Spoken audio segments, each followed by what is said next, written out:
And now the end is near, and so I face that beefy curtain. My friend, I'll say it clear, I'll state my case, like of which I'm Richard Burton. certain. I've lived a life that's Life is full. full.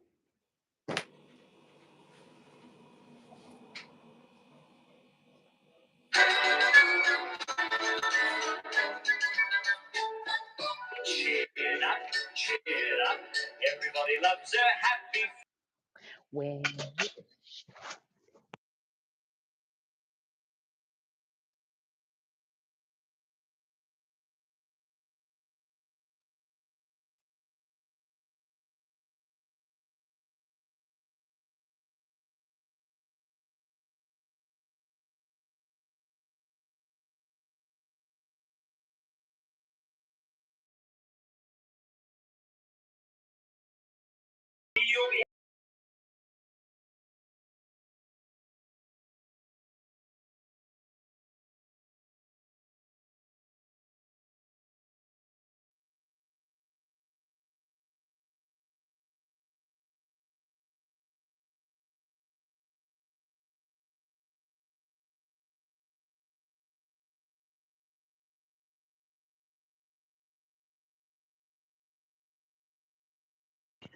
waving around.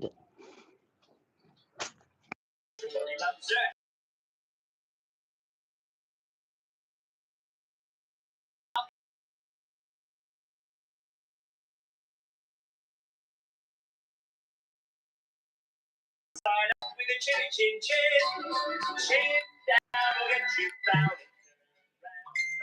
Clowning things, sad, double thing, glad they burst like bubbles. Cheer up, every little time your spirits will cheer up, give your attitude an upward tilt, twinkle, sparkle, little fun begin. You'll be on the right side, looking at the bright side, up with your chin chin chin. Side, looking at the bright side, up with your chinny chin. Well, good evening, everybody, and welcome to Emma and Boaty's Monday Night Live. And the more observant of you will realise that Boaty is here and not in Snowdonia, as he had promised you to be. But more on that in a bit. I hope you are all well. I hope you've had a fantastic day. I hope you've... Let us know what you've been eating. That's what's very important. But even more important, if you would like to phone in or leave a voice note, you can do so on 07391 175 You can see that Boaty is just bursting to hear from you there. I hope you've all had good days. How's your day been, Boaty? We all need to know what happened. What the blooming hell happened? Well, thank you for asking. And I'm going to unwonk myself while you tell us. Right, today was supposed to be a much needed, restful and enjoyable road trip to Snowdonia in my newly acquired car, specifically Carnarvon in a nicer hotel than last time. And it kind of didn't go according to plan. The car broke on 3 different occasions, and basically, I didn't get there. So I've had a lovely day where I had some noodles, cheap ones that I made myself, and a dump at a motorway services, and that has cost me £100. There's a beautiful hotel room just going empty. I can't cancel it or get a refund or change the day or anything. The car that's not working properly has got lots of lovely petrol in it. So it's been a bit of a disaster, really. Oh, and our friend, our community member, and my old pal is sitting there waiting for me to have a drink with him. And yeah, guess what? I'm not going to be there. So it's been an utterly pants day. what was supposed to be a couple of days of rest and recuperation, readying myself for the hard yards of the Christmas season. And believe me, if you work in the hospitality industry as I do, then the Christmas season are the hardest of yards indeed. And it's not been restful or recuperative at all. In fact, quite the opposite. It's been incredibly stressful, deeply unpleasant. I didn't particularly enjoy the dump at the motorway services. Now, when I went into the cubicle, my immediate concern was going to be, I mean, it was a deeply unsatisfactory experience. I'm going to tell you exactly why. Right, my first issue was that I was dreading the cold toilet seat. You know, you go in and it's a cold toilet seat. And so I lowered the old undergarments, lowered the engine room department onto the throne, and it was lovely and warm. And at first I thought, gosh, how lovely and warm, I can sit and luxuriate. And of course, a fraction of a second after, I realized that the only reason it could be lovely and warm was that it had only just been vacated by a gentleman's warm bottom. So that put me off. I didn't enjoy that at all. And what happened immediately after that was an all-female, I was in trap 1. So the first cubicle that you come to, I'm in there. The whole female cleaning team came in and held a meeting right outside my cubicle door. Now, this is something I'm going to go into later. I've got issues with my autoimmune system at the moment that I really need to address. And the reason I know I've got issues is it is telling me that it's playing up. It can't tell me directly, but it is telling me by giving me a psoriasis flare, which, if you didn't realize, yes, it's a skin condition, but it's caused by your autoimmune system being all out of whack, and your body effectively starts attacking itself. The other reason I know that I've got this issue that I am in the process of addressing is I'm having an IBS flare.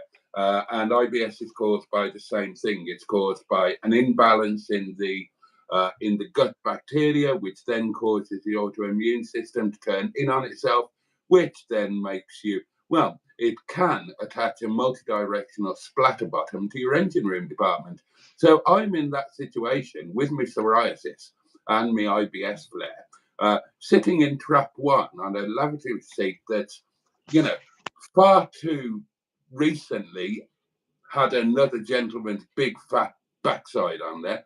And I've got an all-female cleaning team literally having a meeting 12 inches outside of my door. So I'm desperately trying not to interrupt the meeting by, you know, making machine gun sounds coming from my underpinnings. So that was all quite dissatisfying and unsettling, really. And then to top it all off, lavatory paper. Now, this was the lavatory paper that was, I mean, I don't know how many ply you favour for lavatory paper, but this, I mean, I don't think it was a ply. I don't think it was 1 ply.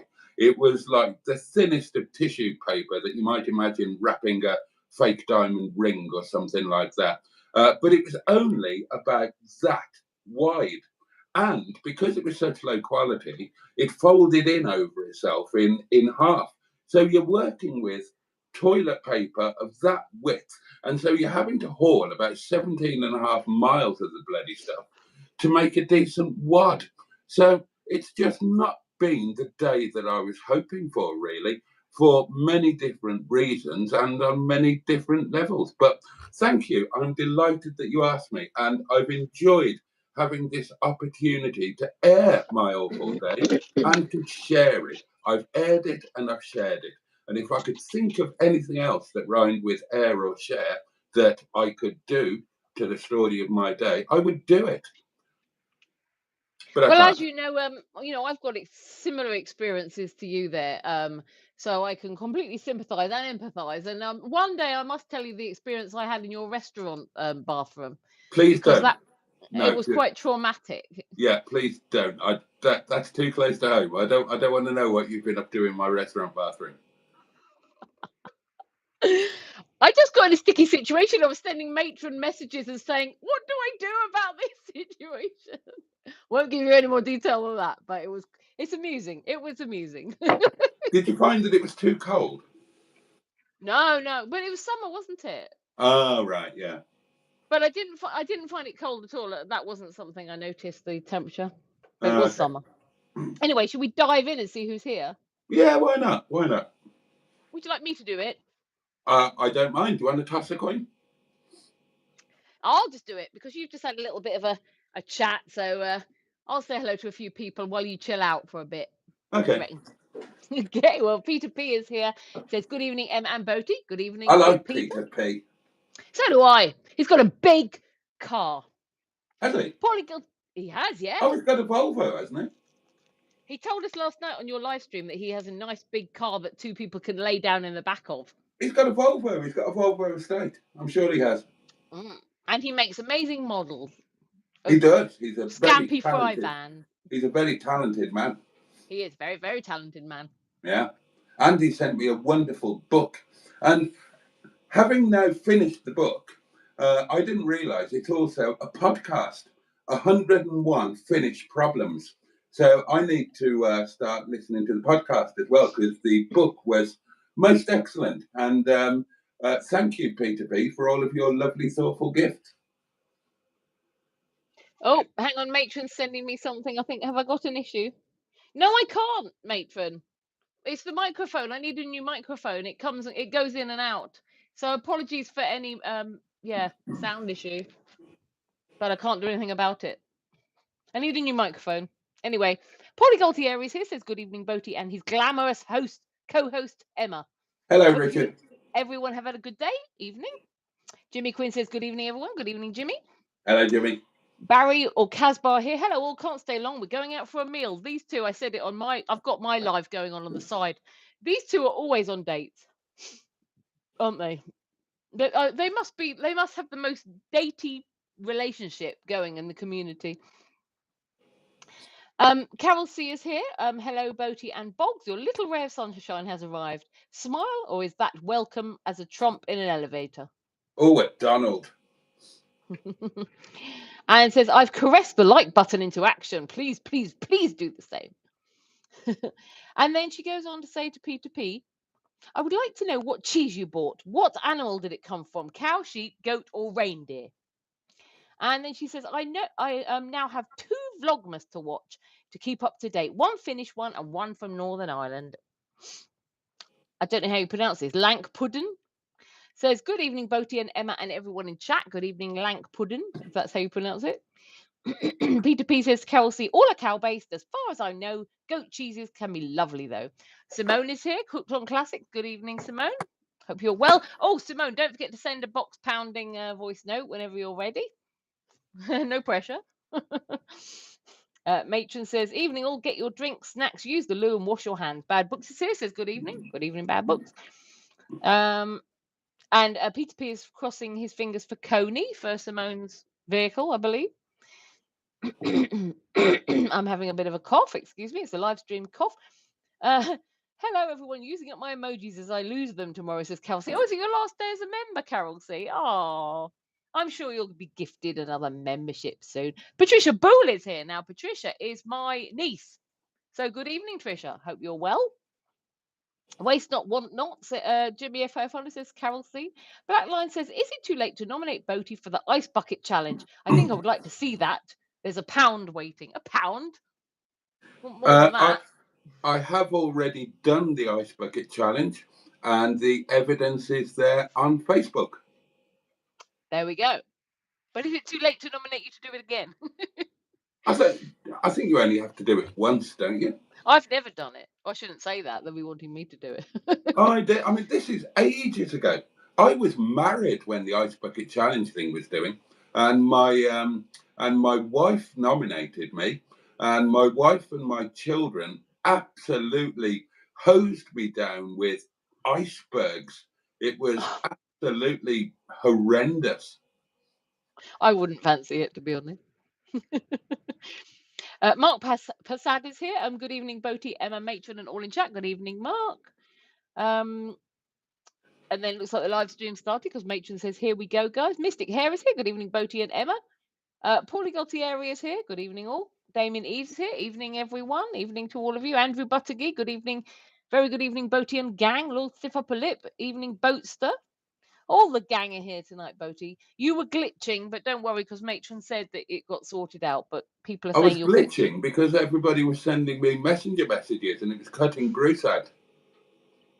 Well, okay. Oh, right. I see. Yeah. Okay. Brucey's very quiet, says Peter P. Oh dear, it's all gone hub nuts, says Jimmy at 500. Pingo Conquer says, Boatmeister, have you got Mustard a new podgering harness for Christmas to match his Lovejoy look? No. Is the quick and easy answer to that one? Matron, give Brucey the spatula, says Peter P. Paulie Galtieri says, speaking of hub nut, his Berlingo is broken yet again. What's wrong with it now? Lank Puddin says, sausage roll and bottle of cider in hand, and I'm reet petite. Reet petite, the finest girl you ever want to meet. Boaty looks pissed off, says Mystic Hair. Dodgy Wouldn't you sounds, be? says Jimmy at 500. Wouldn't you be? 100 quid for cheap noodles and a dump. Yeah, and not even a pleasurable dump. No, I didn't enjoy it at all. It shot to the end, so I'm just winding back. Right. Chicken salad for me today, says Peter P. And people are saying hello to each other. Paulie Gaultier says, I'm gutted for you, Boaty. I'm Nightmare, gutted says for me Mark. too. Matron says hello to everybody by name. Short and sweet, working in the morning, says Stu. Oh, Matron, hello, says Paulie Gaultieri. Patricia Bull, who is Matron's daughter, she found it hilarious we call her Matron. So she's, hi, Matron. Geez, what a bummer, says Jimmy at 500 about your, problems with your trip. Yeah, pretty much. Paulie Gaultieri says, I hate it when the lock is broken too. Oh God, yeah. I hate that. You just can't unleash the beast, can you? Well, the lock was one thing that was working, thank God, when I've got 11 gossiping, bleeding women outside. I mean, what a place to hold a meeting. And they were slagging off all of the boot staff and this, that, and the other. I mean, it was quite entertaining, but I also had to wait until they finished their meeting to go away because I didn't want to walk through the middle of them. We need to beat 111 viewing tonight, says Matron. We'll give it a go. We're at 77 at the moment. Mystic Hair, what's that noise? Sorry, it's me. I was clicking my fingernails against the chair. It was very loud, and I was confused because it didn't look like you were doing anything. So I'm thinking, where on earth is that noise coming from? It sounded like you had a woman in the kitchen preparing your dinner. Feature number 12. Do any of you still bite your nails? No, I don't. Yeah, well, you're not everybody. You can't speak for everybody. Let them speak for themselves. Well, do I not count, though? Well, you do, but your answer was, I said, does anybody bite their nails? And you said no. Okay, I'm sure somebody does. Does that help? Just tell me that you don't. I just did. Do. Okay. I did, and you complained about it. Have you ever bitten your nails? When I was little, when I was like 4. So I don't. Not since 4.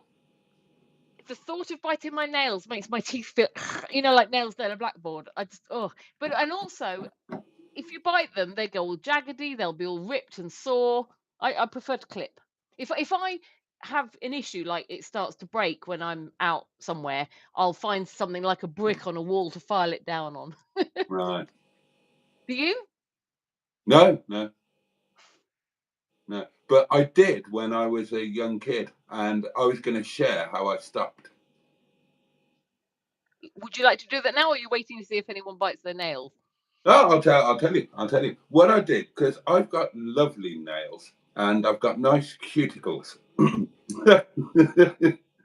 got a lovely pair of cuticles, and what I did was I bit 9 of my nails, and I didn't bite one.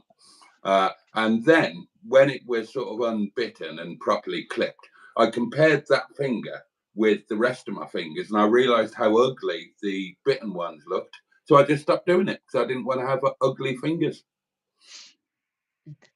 the ex-Mr. Lemon, he used to bite his nails horrifically, and there was literally no nail left. Well, there was a tiny little bit at the bottom. The rest was gone. It was just finger. So, I mean, if anybody wants to stop biting their nails, they just need to look at a picture of his nails, and they won't. They Oh, won't. God, if I was a lady, I couldn't have enjoyed foreplay with somebody with those sort of nails. Well, at least you know that you're not going to get scratched by mistake. Wow. Does that make up for it? Feature number 34. Women, do you look at men's nails and judge them on their nails? I do. Am I allowed to answer this question? Yes. Oh, okay. Yeah, I do actually a bit. Yeah, because who was it? I don't know if it was someone on a dating website or something, but they sent me a photograph of them holding something, and I was just completely put off by the fact that their nails were like jagged and filthy and like really bitten in a really horrible way. It really put me off. But ugh. I mean, Mr. Lemon was different because I was young when I got together with him. But yeah, I would now, because if they're neat, then you sort of know that in life they take care of things. It depends though, of course, because they could have a job. If they had a job where, you know, their hands were being used a lot and their nails got a bit shoddy, maybe I'd let them off a bit. But if they're clearly all bitten down and mangled and manky, you know, that's a bit ugh. What about you? Do you feel like that about women's nails, or you're not bothered? Yeah, I always look at the nails. I always look at the nails and the hands generally. I like a nice slender hand. I like long fingers, and I like nice natural nails. Oh Yeah, yeah, not yeah. like big fake horrible things. No, can't be doing with those. But no, I always check out the nail. Well, I used to when I was, actively doing dating type things, which naturally I don't now. But when I did, yeah, always the hands were one of the first things that I would look at. Interesting. Yeah. So everyone else, let us know what's your thoughts on nails. That's an interesting topic. Where were we up to? Some hairy ass trucker probably warmed the seat up, says Mystic Hair. Yeah, Oh, exactly. That's the bloody thing, isn't it? Oh, you don't want to think about it, but you can't help yourself. a bad book said dinner was chicken and mayonnaise sandwich and tea. Oh, wait, that's confusing. Okay, lunch was a chicken and mayonnaise sandwich. Dinner was salmon and green beans, broccoli, sprouts, peas, and cheese sauce. That doesn't appeal. Peas in a cheese sauce. He does it on purpose. He puts dinner instead of lunch and lunch instead of dinner. But I'm going to come on to the subject of diet because I need to radically alter my diet. So I'm going to talk about that tonight, and I'm going to talk about the things that I will no longer be eating and the things that I will be eating. And I'm also going to talk about fasting. So, yeah, prepare yourselves, darlings. You can look forward to that, guys. I've got a slice of ham in the fridge, and it's the last slice of ham you're ever going to see in there. No more processed food. No more sugar. No more gluten. No more Boaty special bacon butties with special sauce. You can have them. No more sausages. Nope. Well, sausages are all right if they're proper ones, like farm sausages. Oh yeah. Aren't they? Or are they gluten? They do pad them out. You'd have to check that they were proper meat and not padded out. I'm not going to go manic about it. I'm going to cut out the obvious things. So dairy is a massive no-no. So butter's got to go. Tried to call in on the number you gave on the live. Didn't get through. No surprise. 07391 175 856. There you go. I repeat. 07391 175 856. Matron can pop it in the box if she doesn't mind. I thought he was going to say that a female cleaning team was holding him hostage in the cubicle, says Matron. Oh, Des Dog says, nice rack. Have you got one of your toast racks out, Boaty? Speaking of toast racks, Boaty, I happen to know that a certain Finnish friend of ours hasn't yet received his toast rack. Yeah, there's good reason for that. I haven't sent it. But I have got another box that's more suitable to send it. So it's still there, and I've got a very suitable box for it now, complete with all of the packaging inside. So it's ready to go, and I'm confident that I'm going to get it off at some point within the next year or two. I have got a twitchy nerve in my eye. I've had it for the last week, and it's So really no annoying more me. white bread. White bread out. Way too much sugar. Way too much gluten. All dairy products gone. Not that I eat dairy, but I do have butter, so butter's got to be knocked on the head. What about noodles? Oh, pasta, massive no-no. No, That's no what I'm more saying. noodles. Oh, Yeah, you can get would you consider the like noodle alternatives? Like you can get them made of other stuff. Can't think what they are now. Soya Yeah. and other stuff. No, I just won't bother with them. There are other Oh. things in life. I'll eat Momo. I'll eat Momo. Oh, Momo forever. I was going to say when when you nearly came down to visit, I was going to put in an order for some Momo, but I will next time we're together. I'm putting in an order for some Momo. Well, depends where we're going, of course, because And rice. I can eat tons of rice. Rice is all good. oh, that's all right then. Staff curry, rice, Momo. Ah, well, yeah, but staff No curry, roti. roti's all right. Oh, is it? Yeah, no naan, but roti's okay. Oh, okay. Problem with staff curry, two problems: chilies and tomatoes. Well, Tomatoes. good luck. Yeah. Well, basically, I'm not going to go absolutely full on mental. I'm going to start taking during the winter. I'm going to start taking vitamin D on a daily basis. I'm going to start taking cod liver oil on a daily basis throughout the year, and I'm just going to be a bit more careful on the food side, and I'm going to have a couple of semi-fasting days where I only eat once during the day, and it's a smaller meal than usual. Because psoriasis is horrible. I hate it. I think.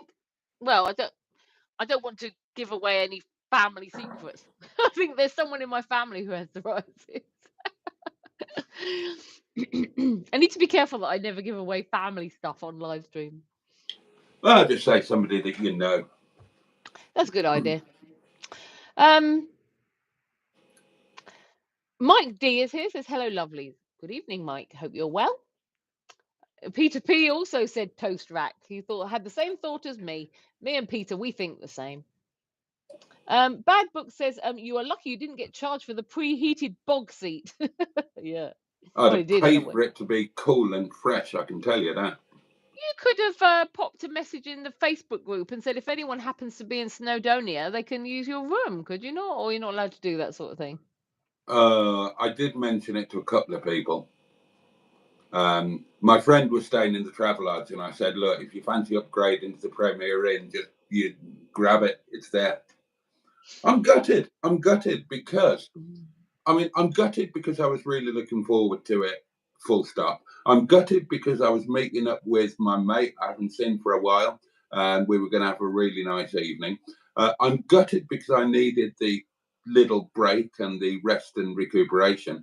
And above all, I'm gutted that I really went out on a limb for this one. I couldn't afford this.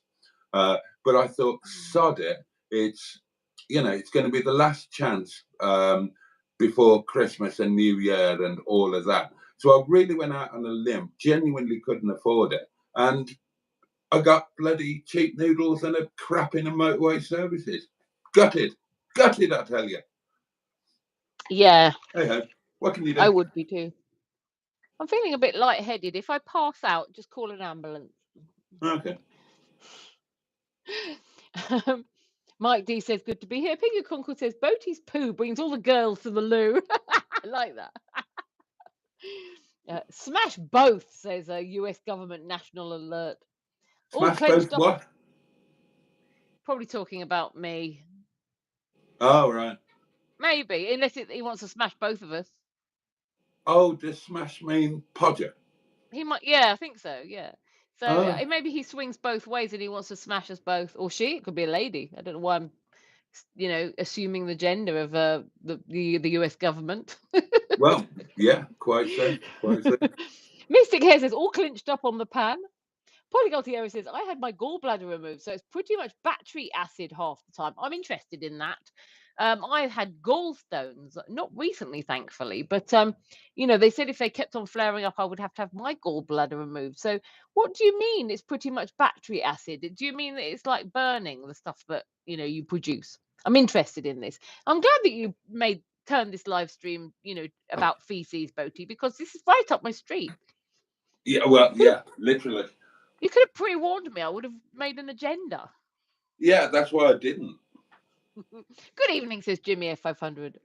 The US government says he's a Mr. Bean character. Who is?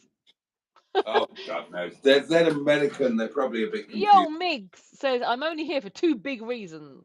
So there we go. My milkshake brings all the boys to the yard.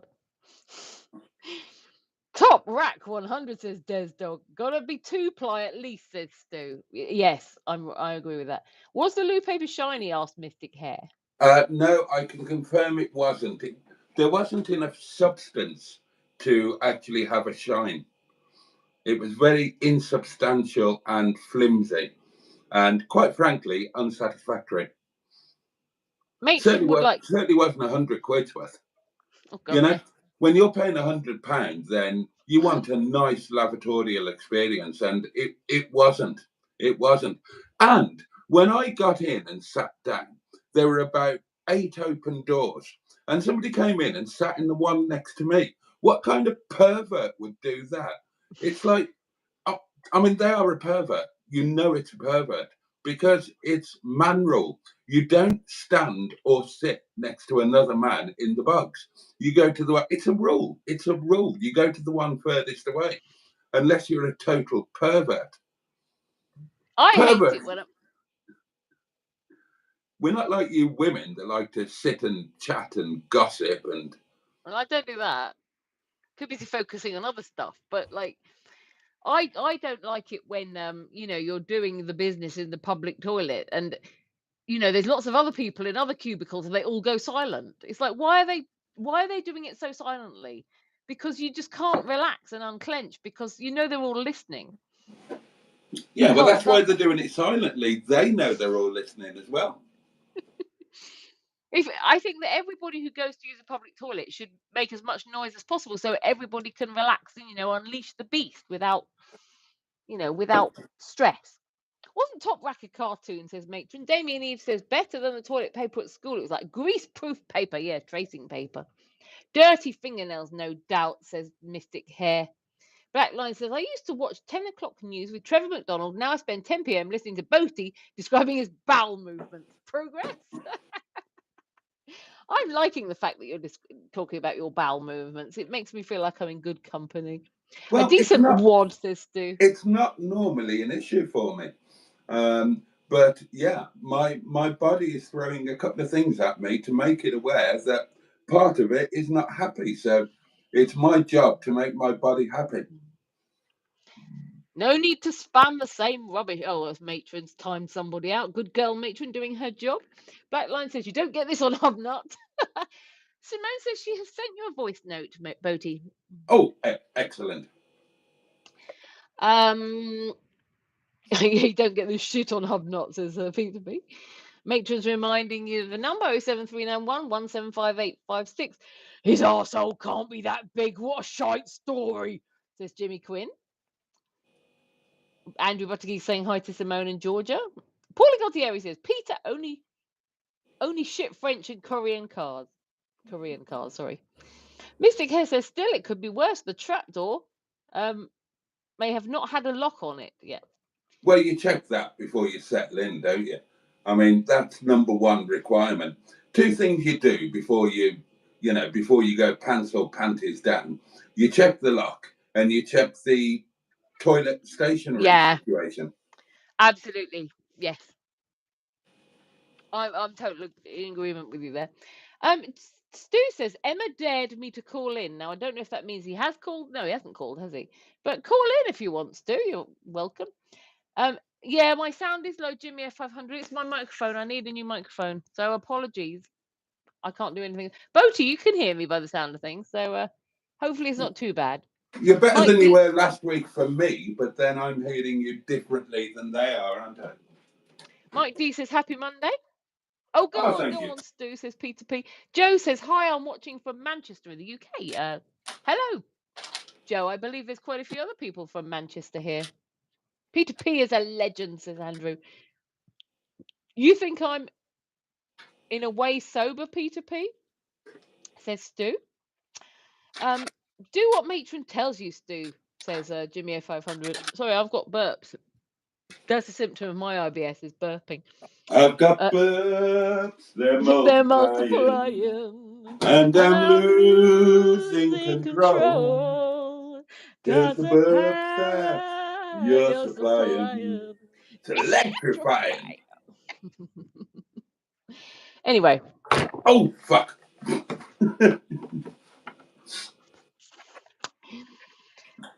The sound is fine, Emma. Don't worry about it, Pingu Concord says reassuringly. Do you have to be, Stu, says Peter P.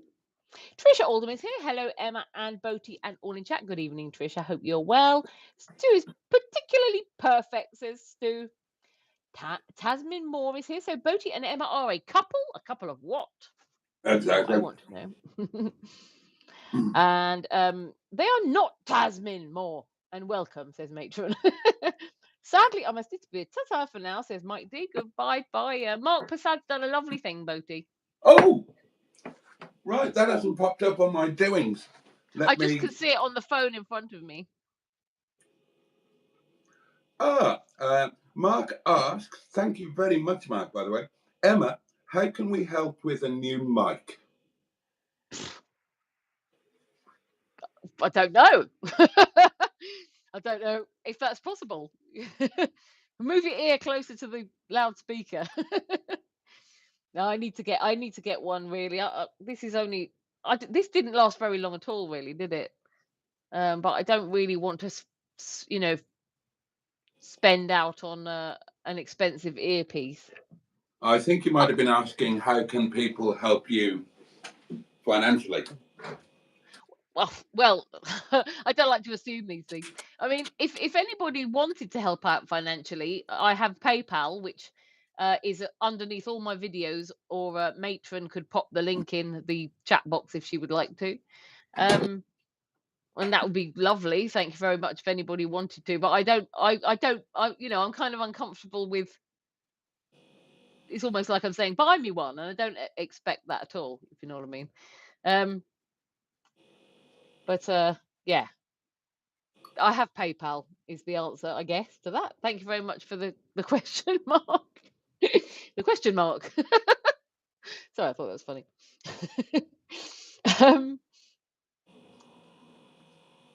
Right, scroll down a bit. People are saying bye to Mark, who sadly had to disappear. Nepali teeth is an ice bucket challenge. What do you mean by that? Are you meaning that people will contribute towards Boaty's Nepali trip if he does ice bucket? Is that what you mean? Not sure. Well, we could sponsor Boaty to have the ice bucket challenge to be able to go to Nepal. Maybe. Do a Carol Ann and sit in the bucket, says Peter P. Boaty hasn't got the figure, says Bad Books. Gangsters, says Stu. Ice bucket figure looked horrible back then. It did, yeah, I didn't fancy it. Well done if you did it. Right, I've flown to the end. You could take over if you know where we are, because it's shot me to the end. Well, where did we get to? Carol C asks, have you ever put ice cubes in your wine to cool it down? My sister does. Thoughts? Well, generally speaking, Carol, no, because I put my wine in the freezer to give it that extra bit of chill. And I would avoid putting ice cubes in my wine because it would dilute the wine. Now, a very kind viewer did send me some reusable ice cubes, so they're and I've still got them. And you put them in the freezer, so you can put them into your drink and it will cool your drink, but without diluting the drink with water. So I do keep them in the freezer, and whenever I'm in a situation where my wine is not sufficiently chilled, I deploy those, and I'm very grateful for them. They were a Christmas gift. Not last Christmas, but the one before, I think. Evening, fellow boaters, says my guest. Good evening to you. The bucket challenge was followed by the pandemic, says Stu. And we're not going to talk about that, so I don't want to get another community strike.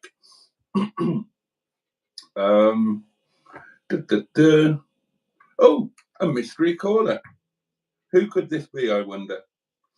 Good evening, mystery caller. Is that Mr. Boaty? Yeah, it certainly is. Hello. Hello, sir. How are you? It's the equaliser. Oh, hello, mate. How you doing? I'm Mark, really. My name's Mark. Hello, Mark. It's nice to meet you. And say hello to Emma. Emma's lovely. Emma Lemon's lovely as well, also. See you. Hi, Mark. She can hear you. Hi, Emma. Hi, Mark. And You right? I know Carol as well. You know Carol? Oh, the lovely Carol C, yes. No, not that one. Carol. Oh, okay. She lives, I wouldn't believe it, she lives half a mile away from me. Right. I won't disclose the area we live in, but she lives like half a mile down the road from me. All right, there we are. She's a lovely lady. I recognise her, but I haven't met her yet, you know what I mean? Uh-huh. But you two are so very friendly, you two. And so is Caroline. And Emma Lemon and Mr. Boaty, you're all lovely people, and the whole community is lovely people. Oh, bless you. We're not the worst bunch, are we? No, you're lovely. I'm the equaliser, obviously. Well, I've made a couple of comments tonight. I thought I'd dial in. And I think you're a great, very funny man. Oh, you're very kind. One day I'd love to meet you. One day. You never know. It's one of my ambitions in life to meet you. Oh my God. I don't want to meet a pop star. I don't want to meet you. Oh God, set your sights a bit higher. that was one of my ambitions once, Mark. Footballers. All right. From Liverpool. Played for Liverpool. But one of the people I want to meet is you. Oh well. You'll have to come along. You're above all them, sir. Oh, bless you. You'll have to come along to one of the community meetups, won't you? And hopefully there'll be. B&B, sir. Oh well, it will only be money that could stand in your way. If that happens, I'll pay £200 a night to stay in there, sir. It will happen. God knows when. I hope so. But it will happen. Hopefully the builders are back there this week. And do you want any shareholders to get some money in there? No, not needed. But that's very kind of you. But my partner in the enterprise has way too much money. He didn't need any help from anybody. Yeah. So I'd love to talk to you all. So I'll put the phone down. So hello to I love you. Happy Christmas to all of you and Happy New Year. Brilliant to hear your voice. It's Mark, isn't it? Yes, it is Mark. Yes. Mark, good to meet you, mate. I've always text you. I text your messages on your videos and Emma Lemons as well, and Carol C's as well, and Carol Lance as well. Also, so it's Mark. I live near Caroline, but I won't say where I live, but you know what I mean. Yeah, that's the best way. Bit of privacy. You too, sir. Yeah. It's good to hear your voice, Mark, and thank you for ringing in, and thank you for the support. Yeah. And I'll see you soon. I'll text you soon. Thank you, sir. Okay, catch you later. Bye, Mark. Bye. Bye, Mark. Oh, it's nice to hear from a new member, isn't it? Nice isn't it just? Thanks for ringing in, Mark. It's nice to hear from you. Don't be a stranger. You ring in whenever you want. Voice note whenever you want. Now then, Mark says, yes, I do bite my nails. Jimmy S500 says, snap, I'm biting nails. Andrew says, no. Peter P says, right hand. Interesting. One hand bitten, one hand not. No biting here, says Carol C. I used to bite my toenails as a child, but I'm not flexible enough now. And then our friend Mark said hello. I've never bitten my nail, says Jimmy Quinn. That doesn't surprise me, actually. Oh, no, says Matron. Don't come near me with hands that have nails bitten down to the cuticle. I like men who trim their nails and clean them. Fussy. Andrew says, my ex used to do that, re-fingernails. Carol C says, my hubby has lovely nails, hands and feet. Oh, that's good. That's good. Arx is here and says, yay, forgo me too. And umbongo to you, my friend. Thank you for commenting. I'm with you, Boaty, says Mystic Hair. Nice hands for the win. Long nails, says Black Lines. Make me question how the person actually gets anything done. Sorry, Boaty, you missed Jim Sparks, whoever he is, but he says, hello, Emma. So I just thought because you missed him. And I apologise. So good evening, Jim Sparks. Somebody has just done a nice thing. Can you stay where you are in the comments? Oh, no, I can see it on my screen. Do you want me to read it? Because I can see it on here. Yeah, go. It's Damien Eves, who has just gifted a membership to Thai Spork. Oh! So thank you very much, Damien Eves. Thank you so much. I really appreciate that. And welcome to channel membership. Young Thai. I say young. If you're not young, then you will be young at heart, I'm sure. You've read that one. Stu says he has girls' hands and feet. Nothing wrong with that. My niece says, I do look at men's fingernails. Oh, yeah, see? Well, hang on. Isn't your niece a person in her own right? Surely she has her own identity outside of being your niece. I mean, I know you're all famous and that now. Patricia. But presumably she's got an identity. If she walks down the street, then people are going to say, look, there's Emma Lemon's niece. They might. Well, they might. Anyway, Patricia says that she does look at men's fingernails. That's me fecked, says Jimmy 500. Most women's nails are fake. No, mine aren't. That was from the Equalizer. Black Lion says eyelashes like a Venus flytrap or something else I can't stand. Stu says chiropody is kind of excessive interest in nails and feet. I used to want to be a chiropodist. Weird, says Stu. Andrew Buttigieg says Black Lions, thank you. I'm not the only one. Jimmy Quinn says Boaty likes women with small hands. It makes his John Thomas look big. Lank Puddin says, I had an NHS CAT scan lung checkup the other week, and the nurse there said I've got nice manly hands, which was a bit strange. Peter P says Momo is okay, surely? Yeah, we've already established that. Momo is good. I'm going to have Momo for lunch tomorrow. Yeah, I'm so jealous. Or shall I make tomorrow my first fasting day, just to prove to myself that I'm going to do it? No, because I'm banging on the disappointment. Tomorrow was a cooked breakfast day, supposed to be, so I'll have Momo instead. I'm gutted. I should be in Snowdonia now. Oh, I'm so piss-anointed. Piss-anointed? I was faffing, sorry. I was just... My side camera is running out of power, so I just need to charge it up. Oh. Thank you for that behind-the-scenes glimpse into your... What was there? Why? What did you see? What happened? What? I don't know. You just suddenly started going down and digging for gold. Oh, right. Was that okay? Was it acceptable, boss? Yeah. Feel free. Don't mind us. I'll just. Where did we get to on the old? Yeah, you carry on. Yeah. Plain chicken and rice helps you poo more easily, says Bad Books.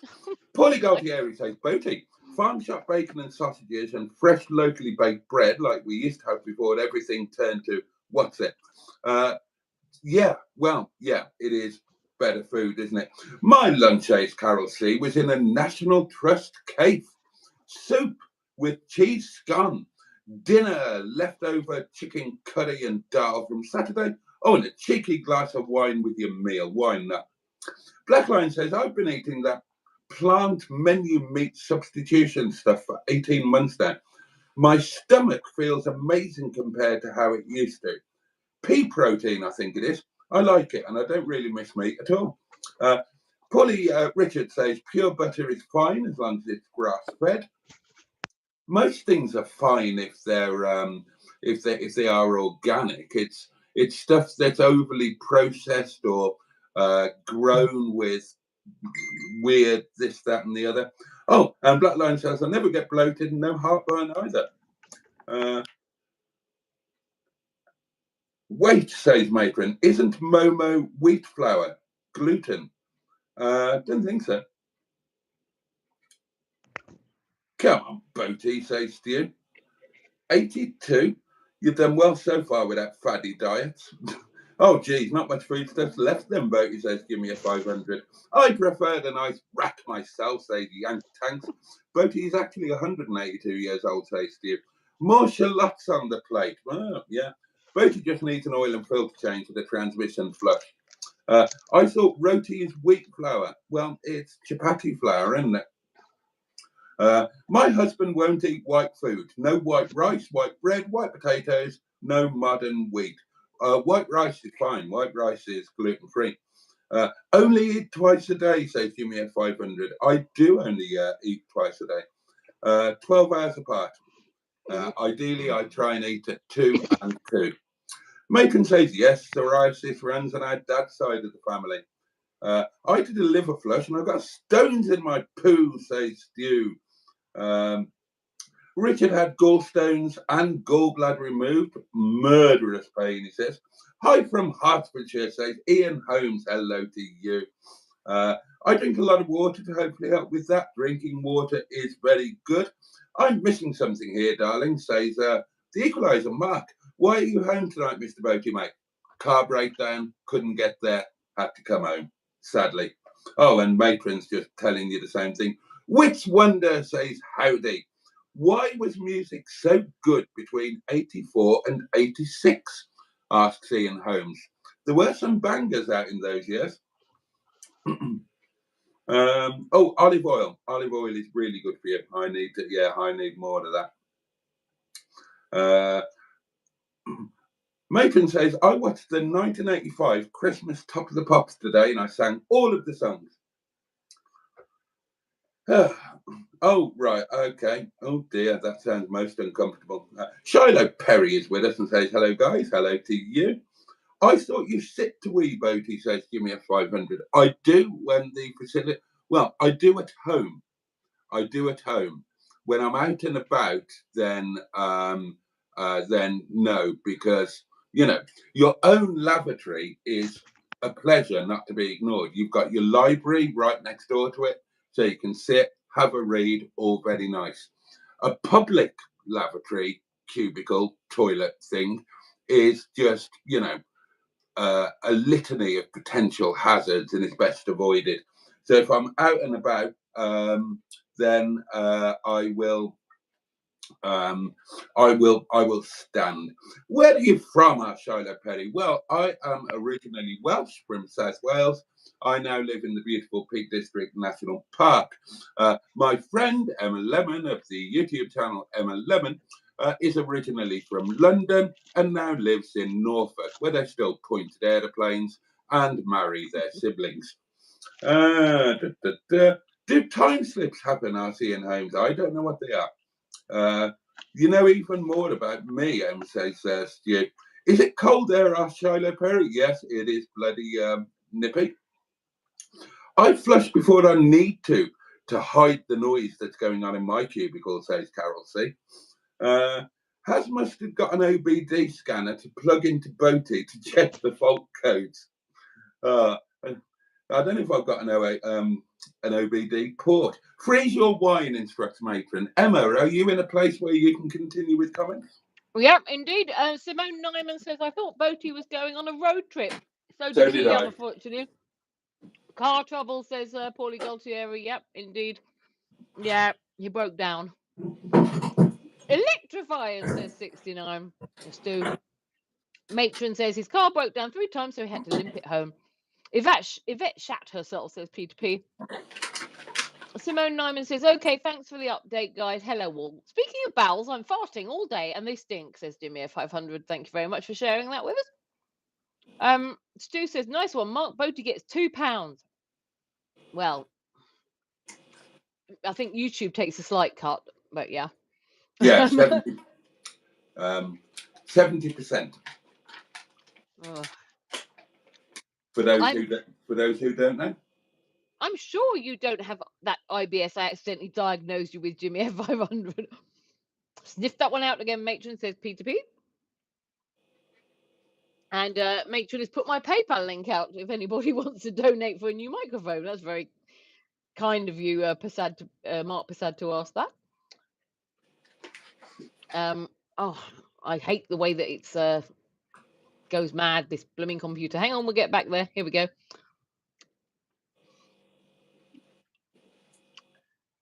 Oh, I hate technology. Boaty owes Emma a pasty, says Stu. Not sure why, but hey. Jimmy F500 said, yes, could have an appointment tomorrow for another issue. Says that to Matron. Best of luck, she says. With the doctor. Is Hedgie around, says Carol C. And I can see Hedgie there on the screen. I used to put vodka in the freezer, says Simone. Oh, Hedgie must have gone on holiday, says Andrew Buttigieg. That is the correct thing to do with vodka. Now, a good vodka will not freeze. A cheap vodka will freeze. But a good vodka, the alcohol content is too high for it to actually freeze at normal freezing temperature. And if you ever spend time in Ukraine or Russia, then the very popular way to drink vodka is straight from the freezer, neat with a pinch of black pepper, and it's absolutely delicious. I just need to I forgot to put my wine glass in the fridge, so I'll put it in the freezer. Josh Homan says, good to be here. Good evening, Josh. It's good to have you here too. Mr. Bufferman says, did someone say help with the mic? My vodka never got that far, says Stu. Mark Passat says, Emma, the community like to help. So if you need a new mic, I'm sure that could be supported. Just work it out. I do appreciate it. I just feel a bit, I suppose it being a new YouTuber person, you know, to be sort of saying, yeah, I'd like a new mic. Yeah, please, come on then. You know, give me all your money is a bit like, it's uncomfortable for me. It doesn't feel right. But if anybody would like to help out, it would be very much appreciated. And, you know, you get to see more of me. I did give you the link to this one, didn't I? It's very good. I don't think you did. No, you gave me the link to your gimbal, but I don't think you gave me. I gave you the link. You asked me. You. Oh yeah. When I bought these, you asked me, and I gave you the link. Actually, yes, because I was looking at the Black Friday offers at the time. Yeah. They're really good, amazingly good for the money. Okay, well, but this is an earpiece, isn't it? This is different. Oh. Yeah. I have to have an earpiece to do this. Oh, well, the mic's always going to be crap on them. You won't get a decent one. Well, you might. You never know. Well, basically, you just need one that works, because it did work. I don't know why it stopped working. My sign keeps falling down. Anyway, no Hedgie, no Sean's box, says Peter P. Well, Sean's box wasn't going to be pounded tonight, was it? It got a quadruple pounding last night. I put £4 in last night. Are you getting all excited, especially now that Snowdonia's gone balls up? Are you getting all excited about your birthday trip now, Boaty? Yeah, I suppose so. It's too far away at the moment. And it's not. It's only a few weeks away. 3 weeks away, is it? 4 weeks away? It's the other side of Christmas and the New Year, and that's like a massive thing. Yeah, but it's Llandudno and the grand and you might potentially, you know, if you're lucky, be able to encourage some community members to meet up with you. Yeah, that would be cool. Yeah, I am excited. All right, I am excited. I am excited. It's the Grand Hotel. I've booked it. At least you've got that, you know, after today's disappointment. At least you have got another trip in the pipeline. So, and if you're lucky, I might come and visit you at some point. Oh, there you are. My cup runneth over.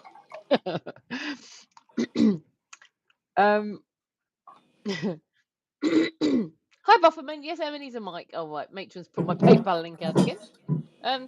Oh, so Hedgie is using the spare hotel room. Was Hedgie not here at the beginning? I didn't even notice. He was in his normal place in the corner of the table. Andrew says, I thought it was Mustard putting on a voice. Me too, says Paulie Galtier. Oh, they thought it was Mustard on the phone. They thought the equaliser was Mustard. How much does she need, says Mr. Bufferman.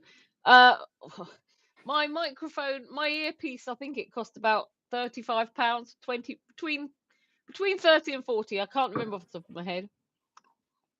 Don't let her bully you, Mark, says Stu. She got some nice, says Uziel Magana. Anyway, can I just point out that it is wine o'clock, and if you are watching this, you are watching Emma and Boaty's Monday Night Live with me, Boaty, of the YouTube channel Boaty's World, and Emma Lemon of the YouTube channel Emma Lemon.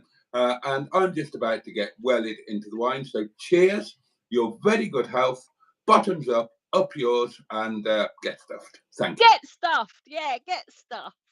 I haven't said that yet, so I had to say it twice.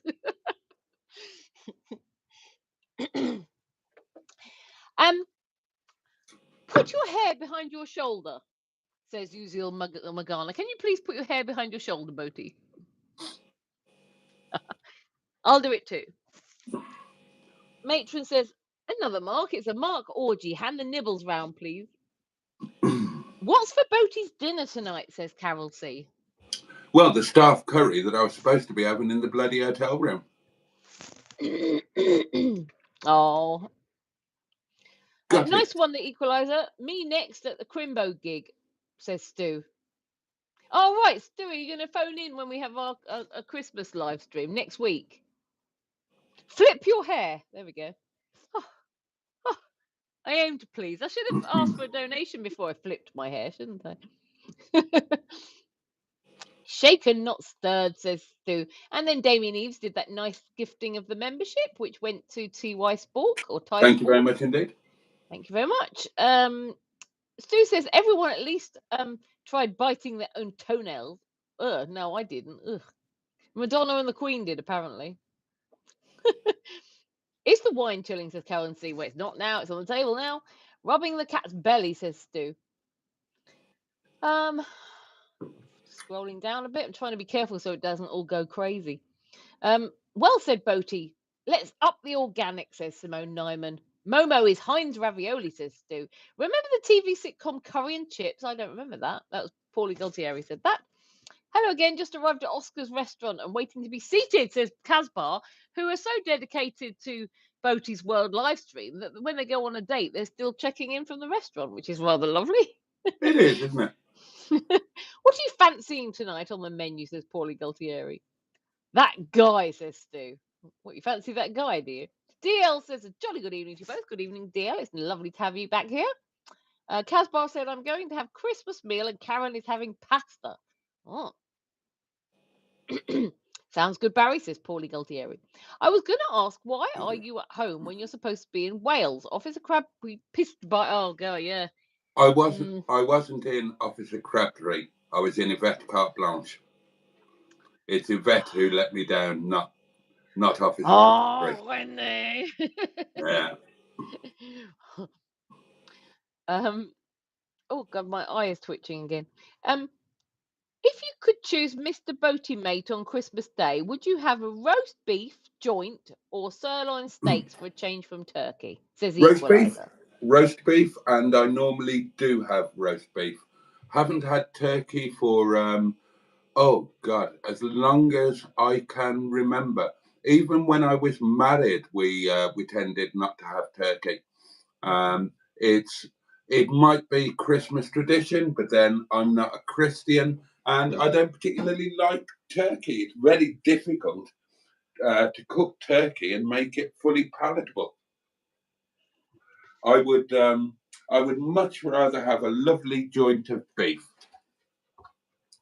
I wouldn't have steak on Christmas Day because Christmas Day is like the Christmas Day lunch in it. It's not a steak and chips day, but a lovely beef joint, I would be very happy. That's what I'll do this year for my Christmas dinner, which I will be having on Boxing Day.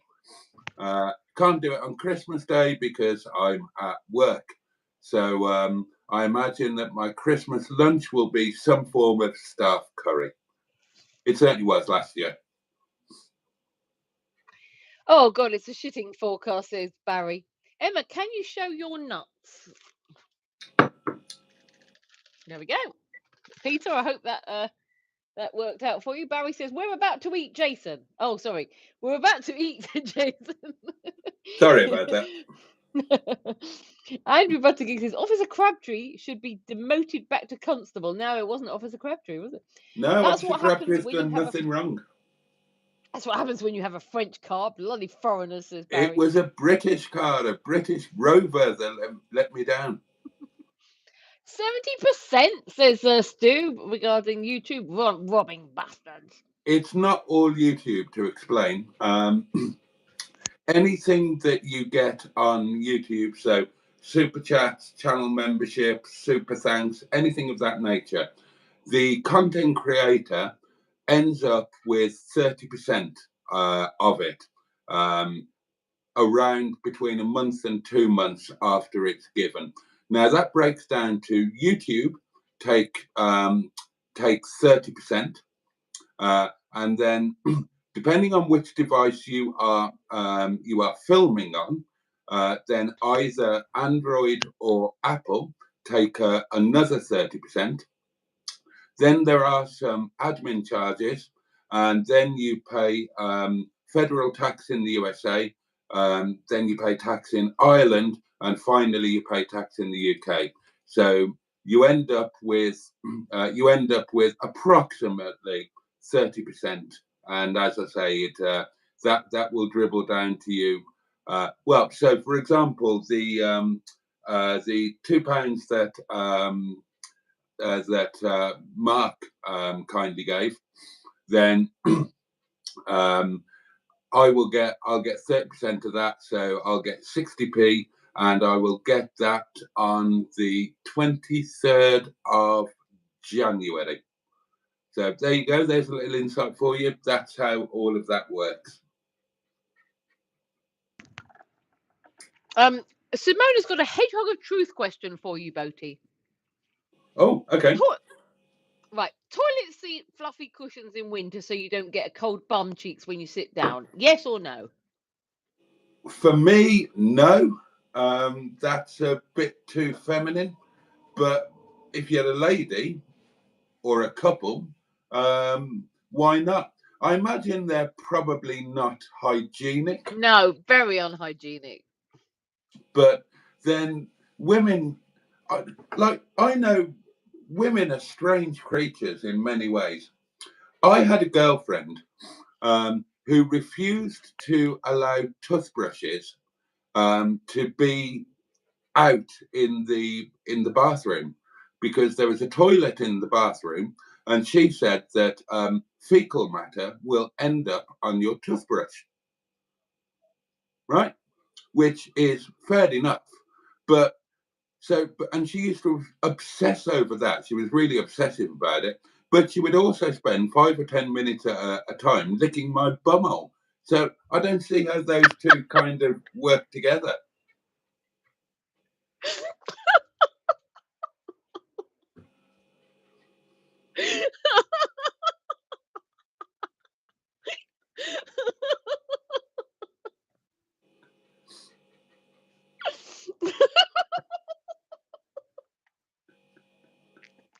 I didn't see that coming. True story. Oh dear, what's happened to my internet? You're going to have to read the comments because my internet went off for a second. It's back now, but I've lost the comments. So Richard says it was the Rover drophead that let him down. It was indeed. Crabbers hasn't done anything wrong, chap, says Peter P. Bloody brummy car, says Barry. Wooden toilet seats are warmer than a plastic seat, says Carol C. Yes, and they're more comfortable. You can settle in for a good reading session on a nice big wooden toilet seat, and not lose the feeling in your legs like you do on a plastic one. That's awful. You mistakenly spend too long on a plastic one, and you go to stand up and your legs don't work. It's like you've got drunk from the bottom up and you're holding onto the sink because your legs are just all over the shop. Barry says, I still would not buy anything but American, a brand you can trust. Karen. Biddy Bad Boy says, Boaty, put deep heat on your nuts again. I have done that accidentally. Not actually deep heat, but when we were racing in winter or late season or early season, then we did used to put embrocation on our legs. And depending on how cold it was, the level of embrocation would be. Yeah, I did get that in an unfortunate place once. That was one of the biggest pains in life. Right, because if you were a racing cyclist, you shaved your legs on a daily basis, right? So when you put embrocation on your legs, then your pores are open. So the embrocation, even if it was washed off outside, would sink deep into your pores. And you've never experienced a pain like getting into a hot bath when you've got embrocation in open pores. The only thing I can think of that's as painful as that is when you have a collapsed lung and they shove the air pipe in to reinflate the lung. That's like one of the most painful things ever. But embrocation in a hot bath with open pores, that was terrifying. Whoa! That was terrifyingly painful. Pardon me while I tap my wine up. I will be with you shortly. Yeah, sorry, because my internet went funny. I can't read anything before Trisha telling us her cat has IBS. Don't worry. I'm on it. I'm professional. I'll just sit back and chill and relax for a bit, shall I? So, if you're watching this, then thanks for joining us. And you are watching Emma and Boaty's Monday Night Live with me, Boaty, of the YouTube channel Boaty's World, and my co-presenter and jolly good friend, Emma Lemon, of the YouTube channel Emma Lemon. And we're delighted to have your company. Thank you so much for joining us. We're very nearly orgasmic with joy over it. And I am busily reading out your comments, which are very much the meat and vegetables of this Hawaiian pizza that we are all currently enjoying. Styrofoam seat is best when outdoors, says Peter P. Andrew agrees with Carol C. Wooden bog seats are nice. They're lovely. I don't want splinters up my arsehole, says Barry. I'm not a fan of the deliverance treatment. The seat won't go up. So as me, I do all sitting down. You've got a feminist toilet seat. They do make feminist toilet seats where the doings won't stay up. And that's to prevent men using the lavatory incorrectly. And I approve of that.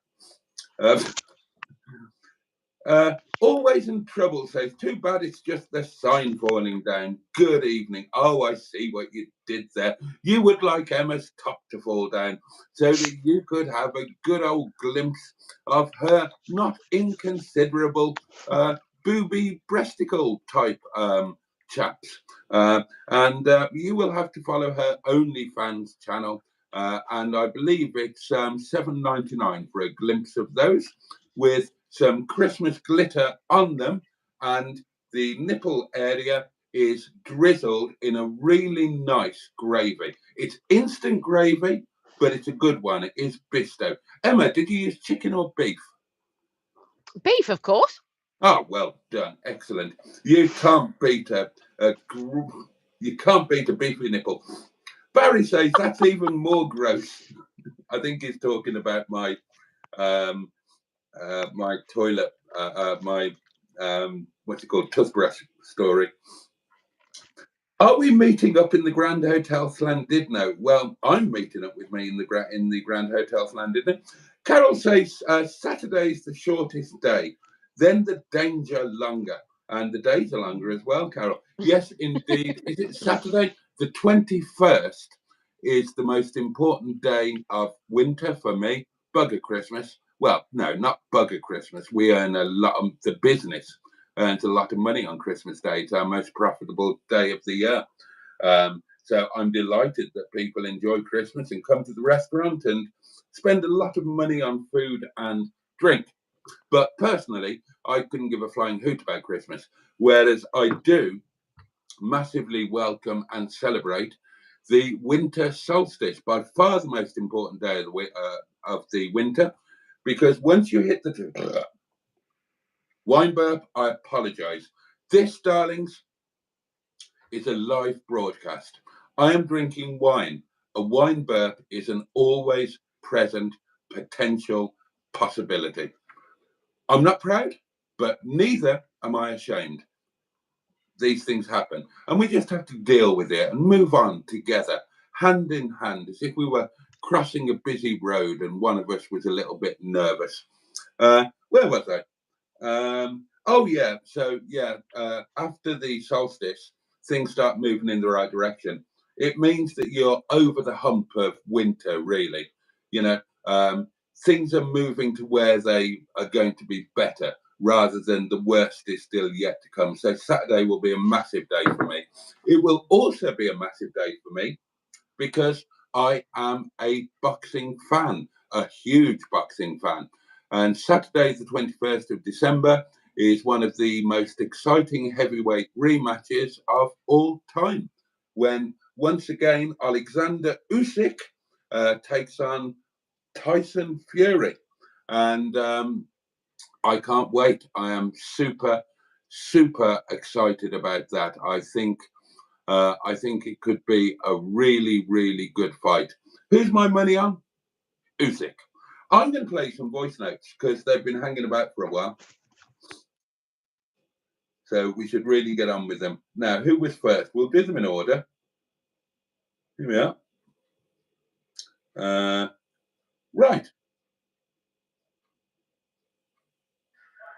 How was the road trip down there, sir? Oh, it was lovely. I had a great time. What time did you set up and everything?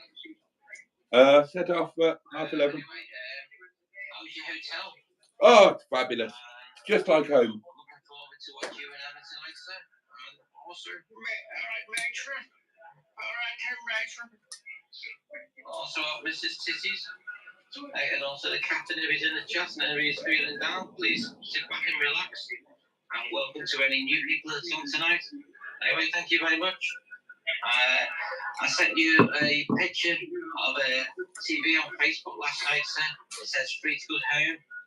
It was round up the Hollywood in Wales area. You could always pick it up on your way home, sir. It's still available. Don't know if it is or not. Thank Anyway, you. Thank you very much, sir. I look forward to watching you tonight. Anyway, take care. I, by the way, had steak for my dinner with chips and beans, followed by a posh coffee and the remains of my syrup sponge, sir. You had steak yesterday. The snack I just had a sausage roll today. Anyway, thank you. Bye-bye. I've never known it. What's happened to the road trip, sir? I'm just watching now. I've never known anybody eat steak as often as Mr. Parry. Maybe Jimmy Quinn. They're obviously far more financially blessed than I am. Oh, Jesus. Have you heard you're planning on sending a parcel to Finland now, Father? Now, for a Finnish guy, you've got to say that is a damn good impression. I'll play it again for you. This is from Peter P, who is a Finnish guy, and not only is he a Finnish guy, but he's a Finn from Finland. So you don't get any more Finnish than that. And listen to this. Oh, Jesus. Have you heard you're planning on sending a parcel to Finland now, Father? I will get it up to you, mate. It will have. It hasn't gone anywhere. It is here somewhere. Here it is. So I will get it up to you, and I've saved the packaging and everything. It will happen, I promise. I've got a special Boaty's World Toast rack as well. You want one? Yeah, no, I've got it. You gave me one. I did. Did I now? Well, that's what happens when you film me late at night.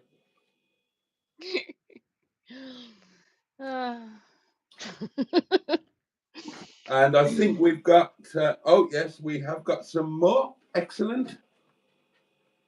Hello, Boaty. Don't forget to pound your box like you pounded Captain Horseradish, all right? It It was me trying to impersonate Captain Horseradish. Oh, I would say that was rather good, Simone. I suppose I will have to pound the box again, won't I? Even I love the way that people are now impersonating Captain Horseradish. He's famous. Hello, Boaty. You're gonna pound your box tonight, lad. Right. Well, I tell you what. Comments. Seeing as my birthday is apparently quite close, I will give it, and it's a joint live stream, I will give it a double pounding. Yay! One, and well, Mark sent £2, so that's it. The £2 Mark sent has been popped in the box now.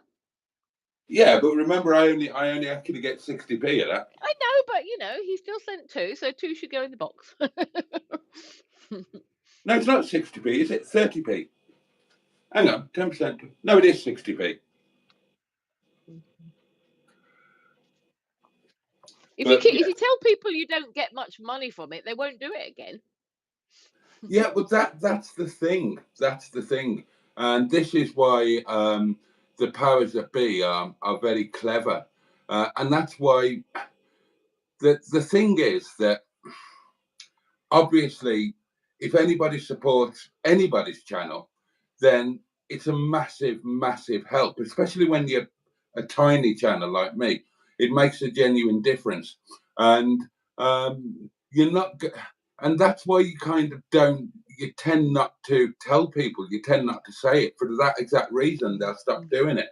But the problem is that they won't then do it any other way. I mean, this is why if you check out most YouTube channels, probably all YouTube channels, there will inevitably be in the description below the video, there will be a link to PayPal, buy me a coffee, something like that. I've got an Amazon list on mine. Yeah, because if you make a donation to the channel via PayPal, they get it immediately, and they get all of it. But of course, people don't. Some people do, and they will make the effort to do that. But for most people, once you have to go away from the app or from the site, then it's a step too far, and they won't do it. Whereas with on a live stream, if they do a super chat, then everybody can see it. And if they gift a channel membership, then everybody can see it, and it's just a really nice thing. And it's all they can put a comment with it as well, can't they? Yeah, and that's nice. And so it's so you don't want to say. So somebody will send me a super chat. Like when I was in a hotel once, and somebody sent me a £10 super chat and said, "Buy your breakfast tomorrow." And you think, "Oh, that's really kind. That's really kind." But I'm only going to get £3 of that, and I'm not going to get it for another 7 weeks, so I can't really buy breakfast with it. Whereas if they PayPal'd it, if somebody sends it by PayPal, then you could genuinely buy breakfast with it the next day. But you don't want to seem ungrateful.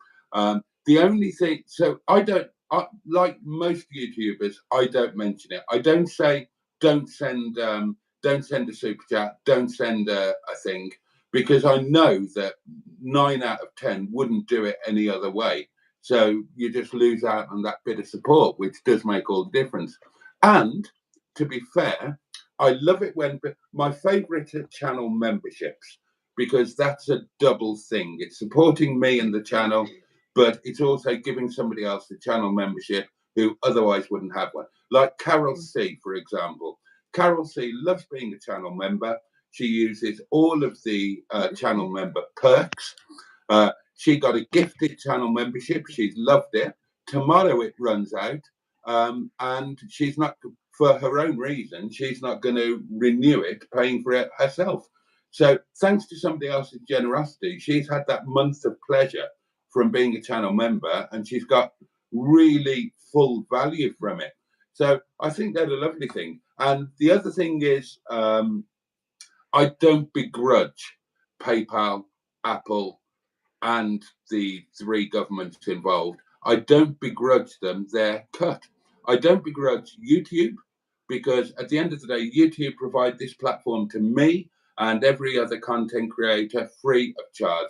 We don't pay for this. It's an amazing platform. It allows us to do amazing things. So I don't mind them getting their share out of it. I'm glad for them to have it. I'm grateful for the platforms they've provided. Neither do I mind paying tax, because that's how society works. You know, that's how governments get their money, and the tax is a tiny, tiny amount. And I don't mind Apple or Android taking their cut, again, because, you know, they make a lot of things available free of charge to the end user. You can argue that it's not free because you've got to buy the phone, blah, blah, blah, blah. But the bottom line is, I couldn't be doing this now without YouTube, without Apple. I could be Android. I happen to use Apple. So I don't mind them taking their cut. And the final point of that is that it's like putting money in a piggy bank. So I say I don't get it for minimum of 4 weeks, normally more. You get it on the 23rd of the next month, but that works really well for me because it's money I can't spend, and then it comes in a little lump in the 23rd. And I've set up a lot of my direct debits to go out on the 24th. So that money comes in and that covers those. So that's really helpful.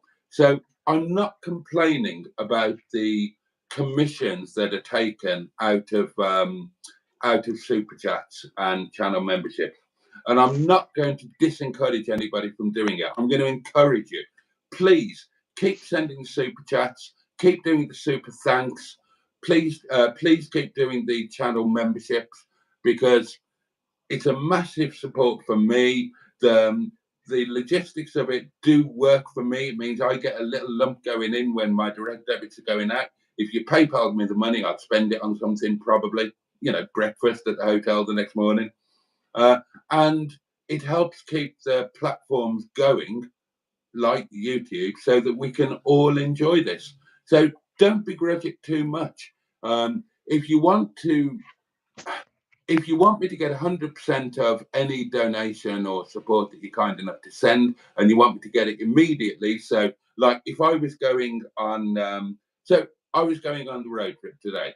So if somebody wanted, or like when Emma and I went away, if somebody wanted to, like Pingu kindly did, he said, I would love to buy you dinner when you're in Llandudno, if you would accept it. And we said, that's really kind, thank you very much.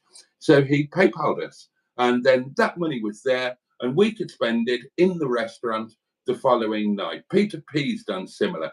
But so if it's like an immediate thing like that, then yeah, PayPal. But keep doing the YouTube stuff as well, because it works for them and it does work for me as well. And I love having the channel members. I love seeing the super chats. I love that everybody else can see it as well. I love that it's out there in the public. Sometimes when somebody sends me a PayPal, and you know, I'll thank them privately, but I might forget to thank them on a live stream. At least when you do it via the YouTube channels, everybody can see it. And I think that's important, because when people are kind enough to support me or the channel, then I think they deserve that bit of recognition. So there you go.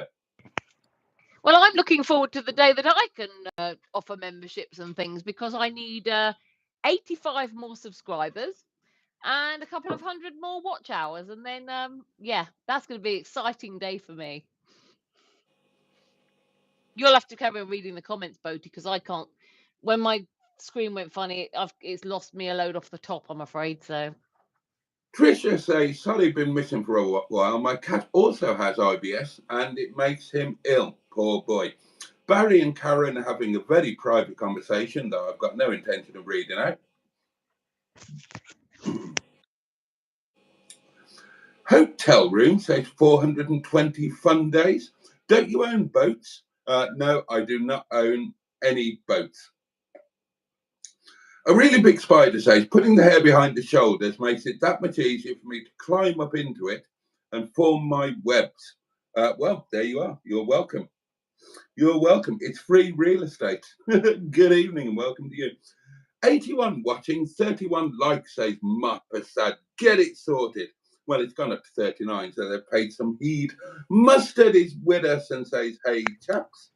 That fat muppet says something. Sally, I'm not really joining you tonight, says Mustard. Another video cock up to fix. Make sure to subscribe and smash that like button with a phone book, like it's my favourite child, says a really big spider. And those are wise words, and I would urge you to heed them. The issue with turkey is getting enough seasoning without drying it out. Turkey takes time and effort. I would agree with that. Steve says, kitchen cabinet on Radio 4 were raving about venison. Your thoughts, Boaty? I am not keen on venison, I must admit. My palate is in some ways not as cultured as it might be. I'm not particularly keen on game, and I'm not particularly keen on venison. Whereas horse, I really enjoyed. But I do love the kitchen cabinet, and well done for listening to Radio 4, and well done to listening to the kitchen cabinet with the lovely Jay Rayner. Biddy Bad Boy says, I saw Mustard in Aldi opening a multi-pack of crisps and giving them to people. He said they were free samples. Right. My sister, says Carol C, cooks a four-legged turkey, as so many of her family like the turkey leg. What's this Chanel about then, says 420 fun days? We haven't got a clue. We're just a group of people around the world, and we rock up on a daily basis and we talk to each other. And if you are watching this, let me remind you that you are watching Emma and Boaty's Monday Night Live with me, Boaty, of the YouTube channel Boaty's World, and my glamorous co-host, the lovely Emma Lemon, of the YouTube channel Emma Lemon. It's an eponymous YouTube channel, my darlings. And we do a joint live stream just like this one on a Monday night on a weekly basis. But we each do our own individual live streams as well. I do them on a nightly basis. Yes, every single night of the week you can tune in and you can be part of the Boaty's World community. Boaty's old geezers and gals, the bogs. You can be part of that. Any night of the week you can tune in. And Emma does her live streams as well. And they're not quite as regulated, but so you're just going to have to subscribe to her channel to see when those live streams pop up. Subscribe. Indeed. Come and Subscribe. You know you want it. What were the issues with Rover Drophead, Boaty asked Richard. Right, the first issue I fixed, and it was an immobilizer issue. So I went and put fuel in the car, and the car then wouldn't start.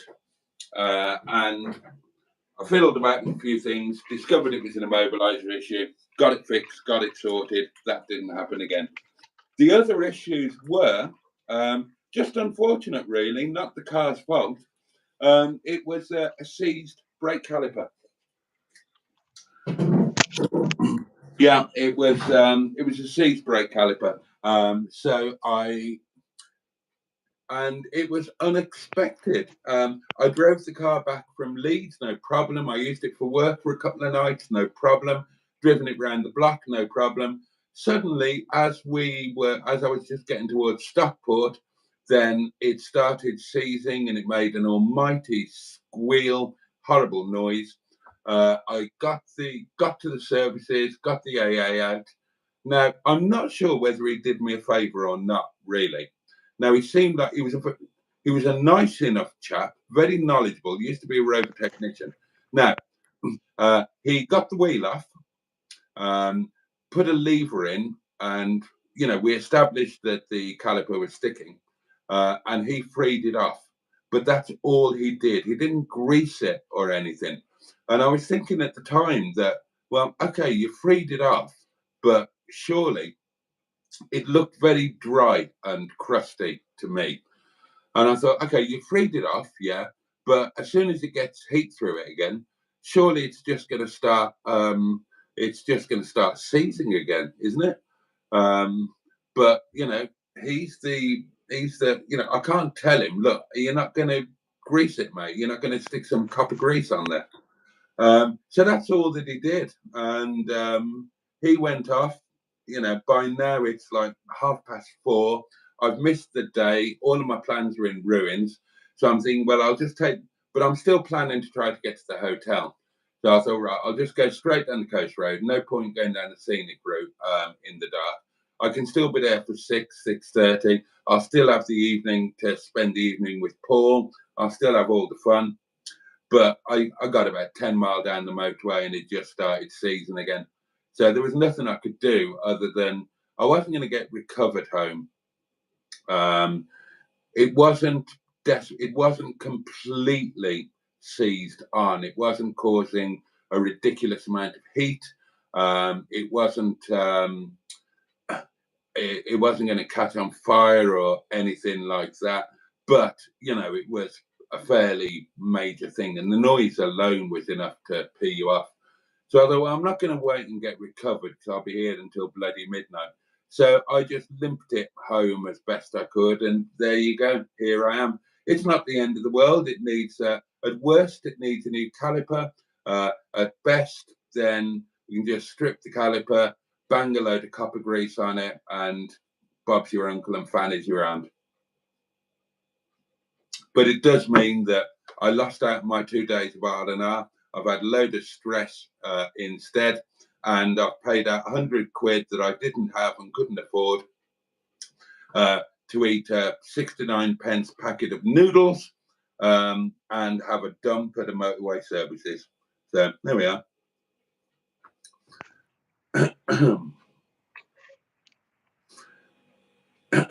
Christmas dinner, says Jimmy Quinn, is Wagyu fillet steak, crab claws, king prawn in garlic, port and Stilton sauce with asparagus.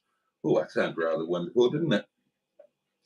Heated seats, not fuzzy seats. The fuzzy ones are gross. Some B-day seats are heated. A meal fit for a Quinn, says Peter P. Kelly Ryan's having a giggle at something or other.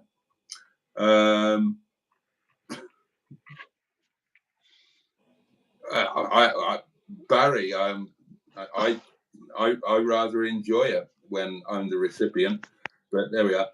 Matron's having a laugh. I had no idea that was the punchline. We're all dead here now. Dead, I tell you. Boaty broke us all. I'm frustrated. I can't see any of these comments yet. Brett would like to point out, because you won't have realised this, Emma, but Brett is a very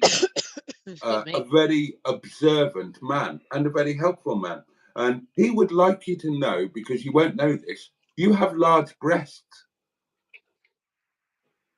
I know. Who knew? Who knew?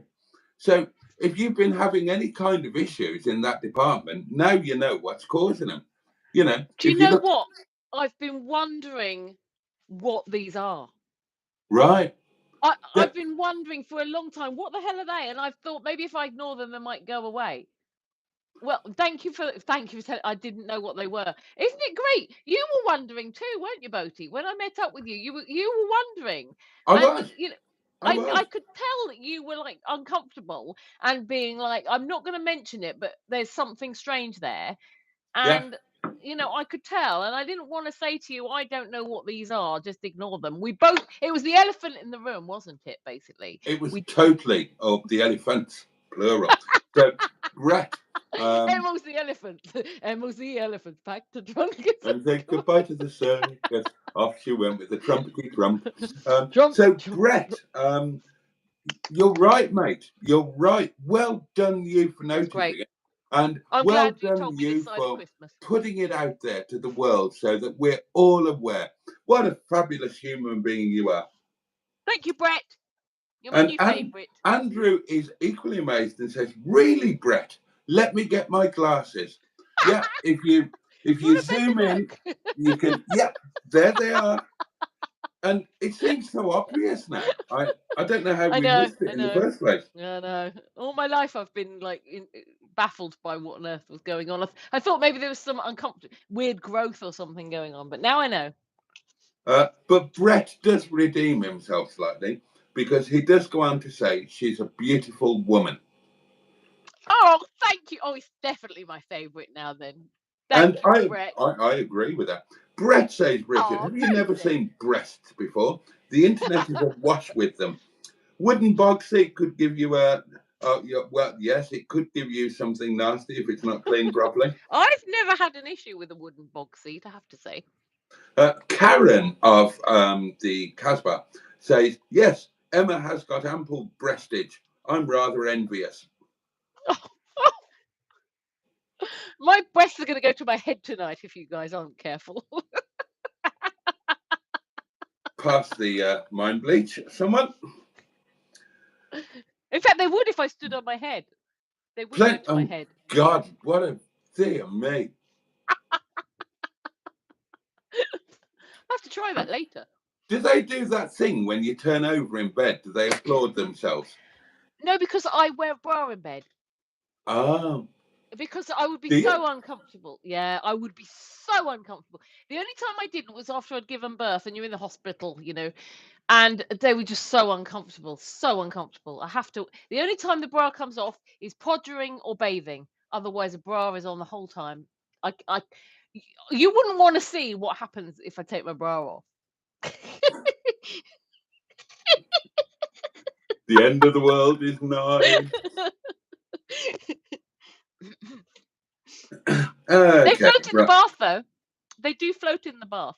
And in the sea. If I go topless in the sea, they're like little buoyancy aids. Do you go topless in the sea? Well, when I've been abroad. Pervert. Not in Blackpool. Horseland did know. Oh, Boaty, you'll get me going with all the boobage talk. Nick Bubar, says Peter P. Oh dear, oh dear, oh dear. Stop talking so much, man. Let that lady jingle. Oh, God. Brett, really? Really?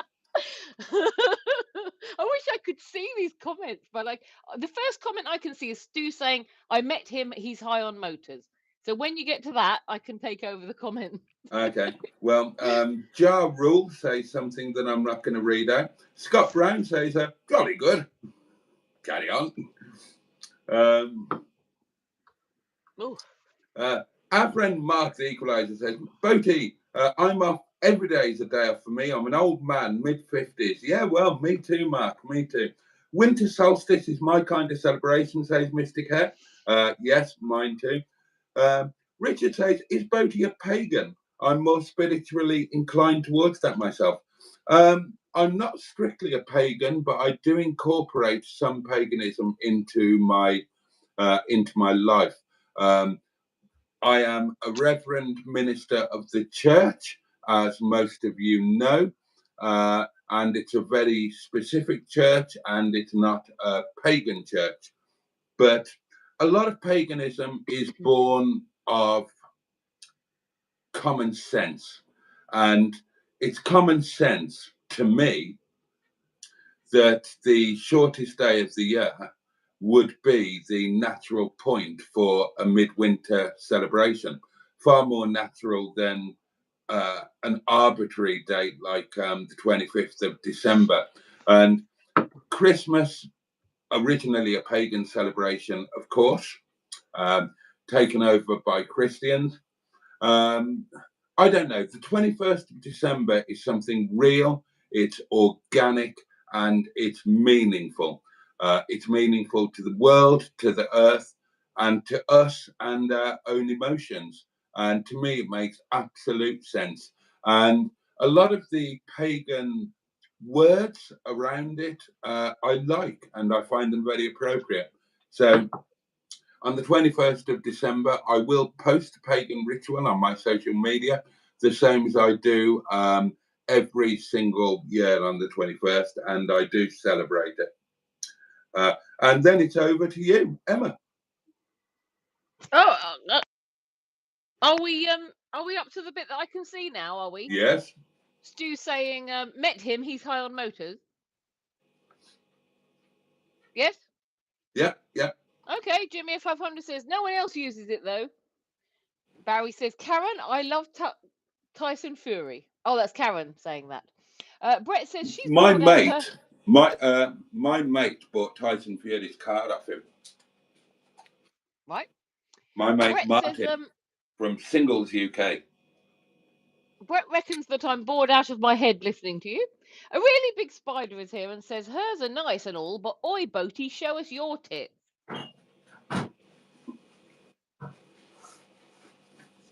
No. Oh, I was about to get my glasses on. Problem is, after the shortest day comes January, and that usually lasts 24 years, says Matron. Indeed, yes. Yeah, that's true. But it's the birthday month, and I'm going to the Grand Hotel in Llandudno. Yes, it is the birthday month. Indeed. Wow, it's going to be a massive birthday celebration going on. Andrew says about Stephen Parry, the voice on the phone for the Leisure Peninsula. Lovely big bazongas, says Og Renegade. Carol says I usually find February the coldest and hardest month, but February's short though. Zeth Loveless says, shake what Mama gave you. Go on, Boaty, shake what Mama gave you. The Leisure Penis, says Paulie Gualtieri. Tyson is related to Bartley Gorman, the king of the gypsy boxers, says Barry. Yes, that's true. Matron says if she was bored, she wouldn't do this every week and go on holiday with him, Matron says, which is a good point. Yes. It is a good point and well made. A really big spider says, I'm but a wee spider who wants what the heart wants, which is man's chesticles. Slather them with Vegemite and call me a dirty arachnid. Hang on. Arachnid. Yeah, that's how you say it, isn't it? Tricky. Yeah. Word. So yeah, you need to smother your man's chesticles with Vegemite for them, if you don't mind. I don't have any Vegemite to hand, sadly, but in principle, very willing to do that. Mr. Parry, it's better than all of us, says Paulie Gualtieri. Beans and chips, yes, says Jimmy 500. Brett says she needs a 31-year-old to give her a good time. Do you know one, Brett? Because I wouldn't mind that, actually. A 31-year-old would be nice. Do you the world a good, that would. Do you the world a good. You're overdue a good scene too, aren't you? I definitely am, Boaty. It's about blooming time. It is. I mean, a couple of weeks ago, you even put an audition out on here saying, would anybody like to? And I got absolutely no offers. Oh, gutted. Oh, is that an offer? Oh, well, let's find out. It might be a voice note. Bear with. It's in my application. Oh, yes, it is an offer, actually. Funnily enough. Here you go. Let's hear it. Good evening, Mr. Jason. Hello, Emma and community. Just checking in and just to say that my coffee's slowly going. If I cough during this voice note, I can't help it. I'm just trying to be a bit less coffee on some of the messages. I'm doing okay. I went to my friend's today to help him because he, in the storm, his garage roof started to get a bit loose, so I've been mending that. Yeah, apart from that, I told you it was a voice. I'm doing okay, so good man. I'm still around.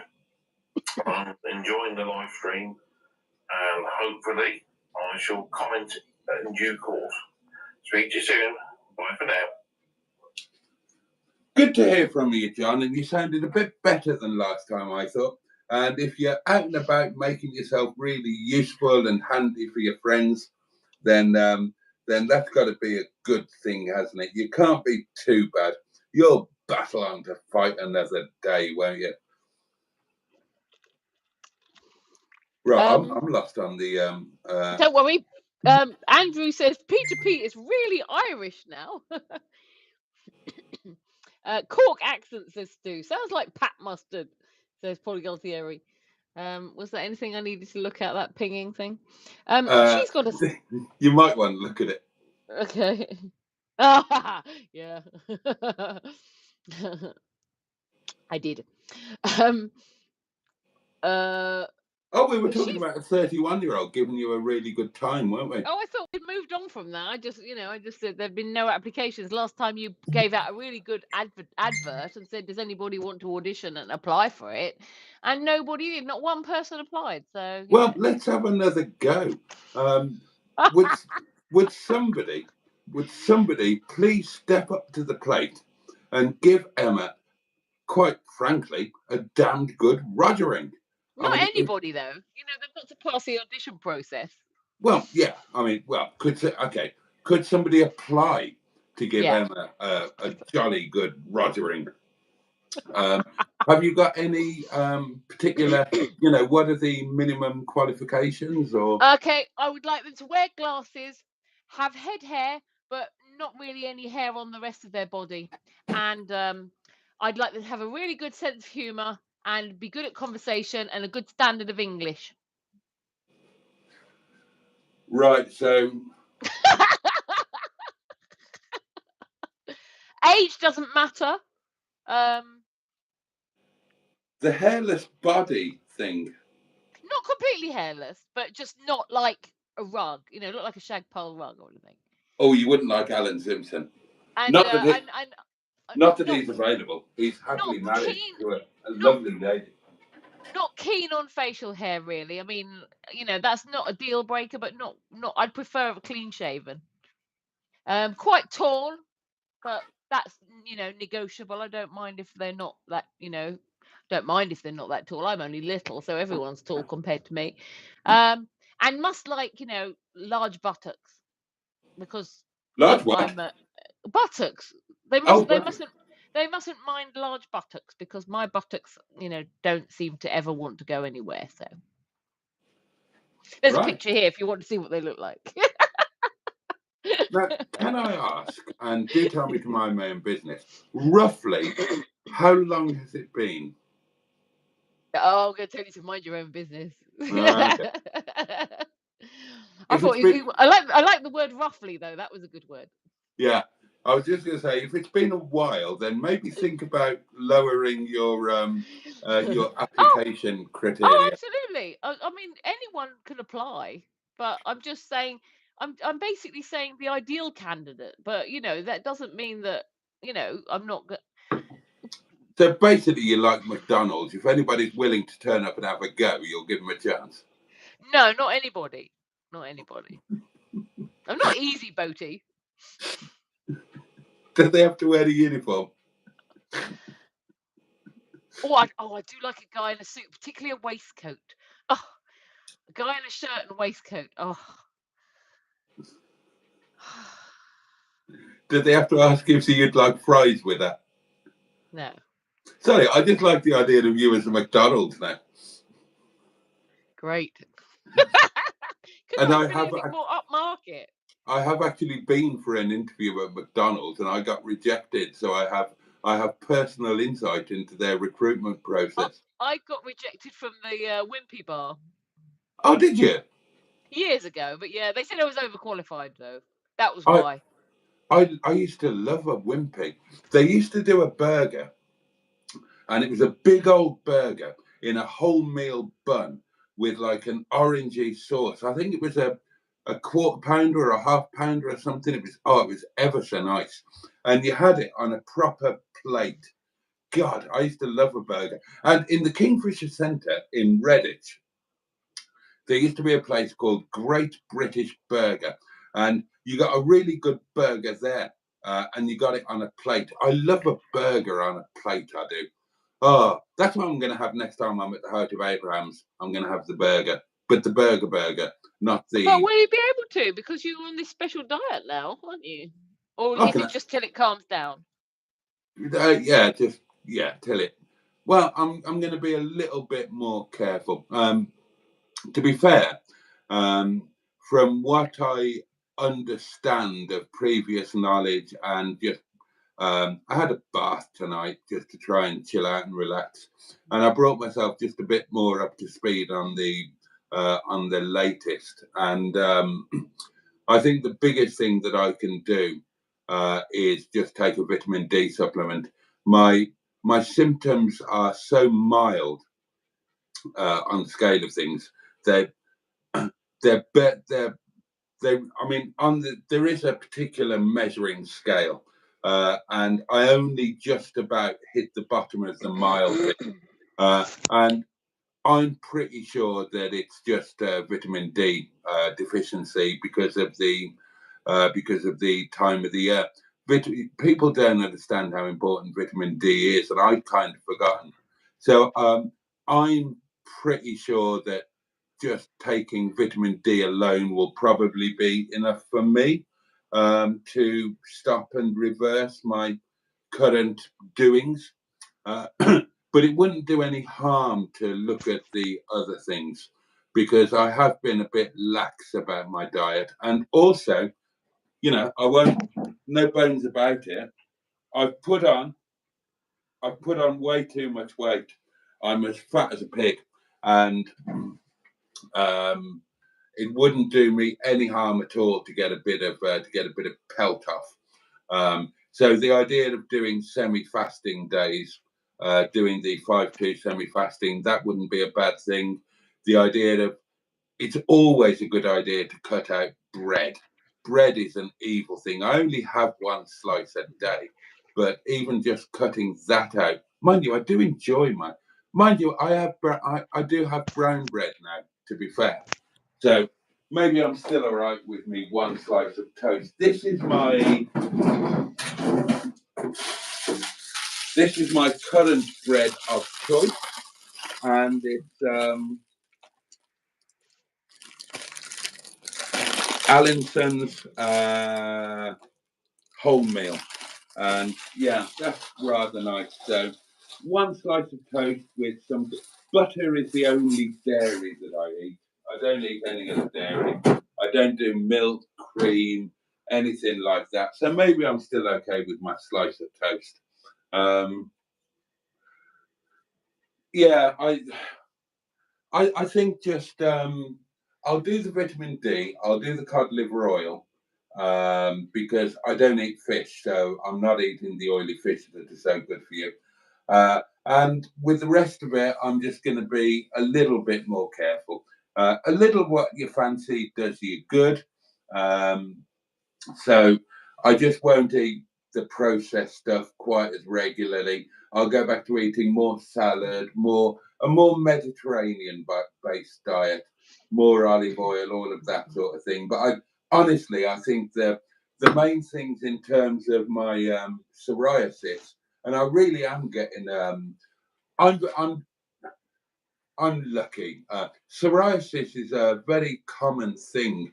Around 5% of the population have it at any one time, and it's not something that's curable per se, but it can certainly be mitigated. And people think it's a skin thing, or it's caused by stress, or people think it's caused by depression. It's not.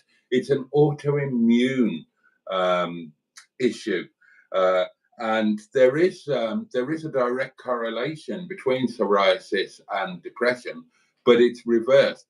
Depression doesn't cause psoriasis. Psoriasis causes depression, or to be more precise, the things that cause psoriasis make you far more likely to have mental health issues.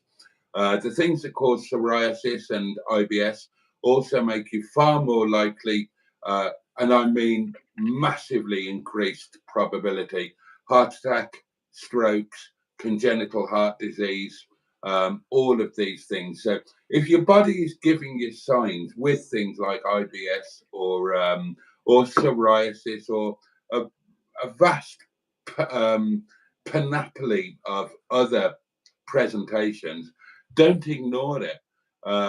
Do see your doctor, or if you're confident or arrogant or stupid enough to manage it yourself, then do take an honest, and I do mean honest, look at your lifestyle and be honest about what you're shoveling into yourself. And if you massively shovel too much sugar into yourself, then try and address it. And the same with a load of other things, processed foods, excess fat. It will cause problems for your body, and by extension, it will also cause problems for you mentally. And there are certain things that you are never going to be aware of when it comes to your body. If I ask you how your gallbladder is feeling, you're not going to be able to tell me. If I ask you how your liver is feeling, you're not going to be able to tell me. If I ask you how your gut bacteria is doing at the moment, you're not going to be able to tell me. But your body will give you warnings about all of these things, but they're not directly from the place themselves. So if you've got IBS, if you've got psoriasis, if you've got any number of other things, then you need to look at root causes. And whilst there are chemical and medicinal routes that you can go down, my advice would always be to try and manage things organically before becoming dependent on third-party chemical things, because that's the way that God intended it, So get more sun. Get more sun. If the sun is shining, get out in it for 20 minutes at a time. That's going to top up your vitamin D. And just be really careful about what you put in your gob. You don't have to completely cut out this or exclusively eat that. Just maybe work on having a better balance, so you're getting slightly more of the things that you do need and slightly less of the things that you don't need. And that would be my advice for this evening.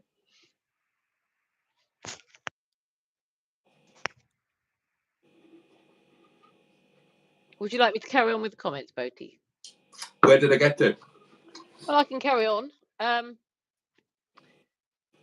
Mine have all dropped off. Okay, well, I shall continue. So they're saying about Peter P having the Irish accent. She's got a special rack, she says Jarul. Cue the Irish joke, says Stu. Her chest came from our nan, who was 96 when she died, with her massive chest. Sorry if that just made you think of my old nana's titties there, says Matron. Holy some cheb, says Razmak. A really big spider says, come on out, you lady man. Boaty, give her one and a toast rack. Oh, gave her one and a toast rack, says Jimmy Quinn. Beardwing the befuddled says, bloody hell, innit? Excuse me. A really big spider says, Nana's big old bongers.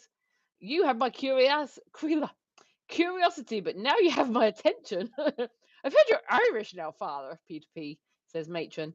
Razmak says, is that a dress? Not sure. Neither of us are wearing dresses to answer that question. Good accent, says Jimmy 500. Why have Emma's Christmas lights behind her disappeared? I switched them off because I had to plug my phone in, Carol C. So sorry about that. They'll be back for the MLM Christmas show. Saturday night next week. The MLM Christmas show. Don't miss it. Subscribe to my channel and don't miss it. Gerald says, you people are deviants. I love it. Oh, I like the sound of that. That's good. As long as you're enjoying it, that's good. Is Boaty wearing his chef t-shirt? Andrew says, I believe you are, Boaty. I am, yeah. There we go. I want you to suck on my chocolate salty balls. Suck on my chocolate salty balls. Stick them in your mouth and suck them. Poor Dietary says, Mustard and Boaty sitting in a caravan and Mustard explaining to Boaty that the cows are far away. So Alan Simpson sings, Santa Boaty, slip her over under the tree for me. For He says, me. greetings, honourables. I've been Razmak an awful good boy, Santa baby. So hurry down the chimney tonight. Razmak says she looks like she needs to get something off her chest. I don't mind holding them. I was actually thinking in the bath tonight, because, that's the time the bar is off. And I was thinking, I wonder how much they weigh. I only just noticed 1.5 hours in, says Carol. Oh, the lights were on at the beginning, Carol C, but I turned them off. 420 Fun Day says, are you Canadian? No, we are not. I am English and Boaty is Welsh. Imagine Boaty doing the river dance in a caravan, says Paulie Gualtieri. We're all deviants here, says Matron. Stu says, gonna have to make coffee at 11:20. Sacrilege. Timestamp 11:25 a.m., says Andrew. So that was 11:20 here. Man on the left is Welsh, lady on the right is English. Matron says, I just spat my wine across the desk, Paulie Gualtieri. And apparently I'm Irish, says Peter P. Anthony is here, waving flags. Oh, hang on. Shot to the end. Hang on.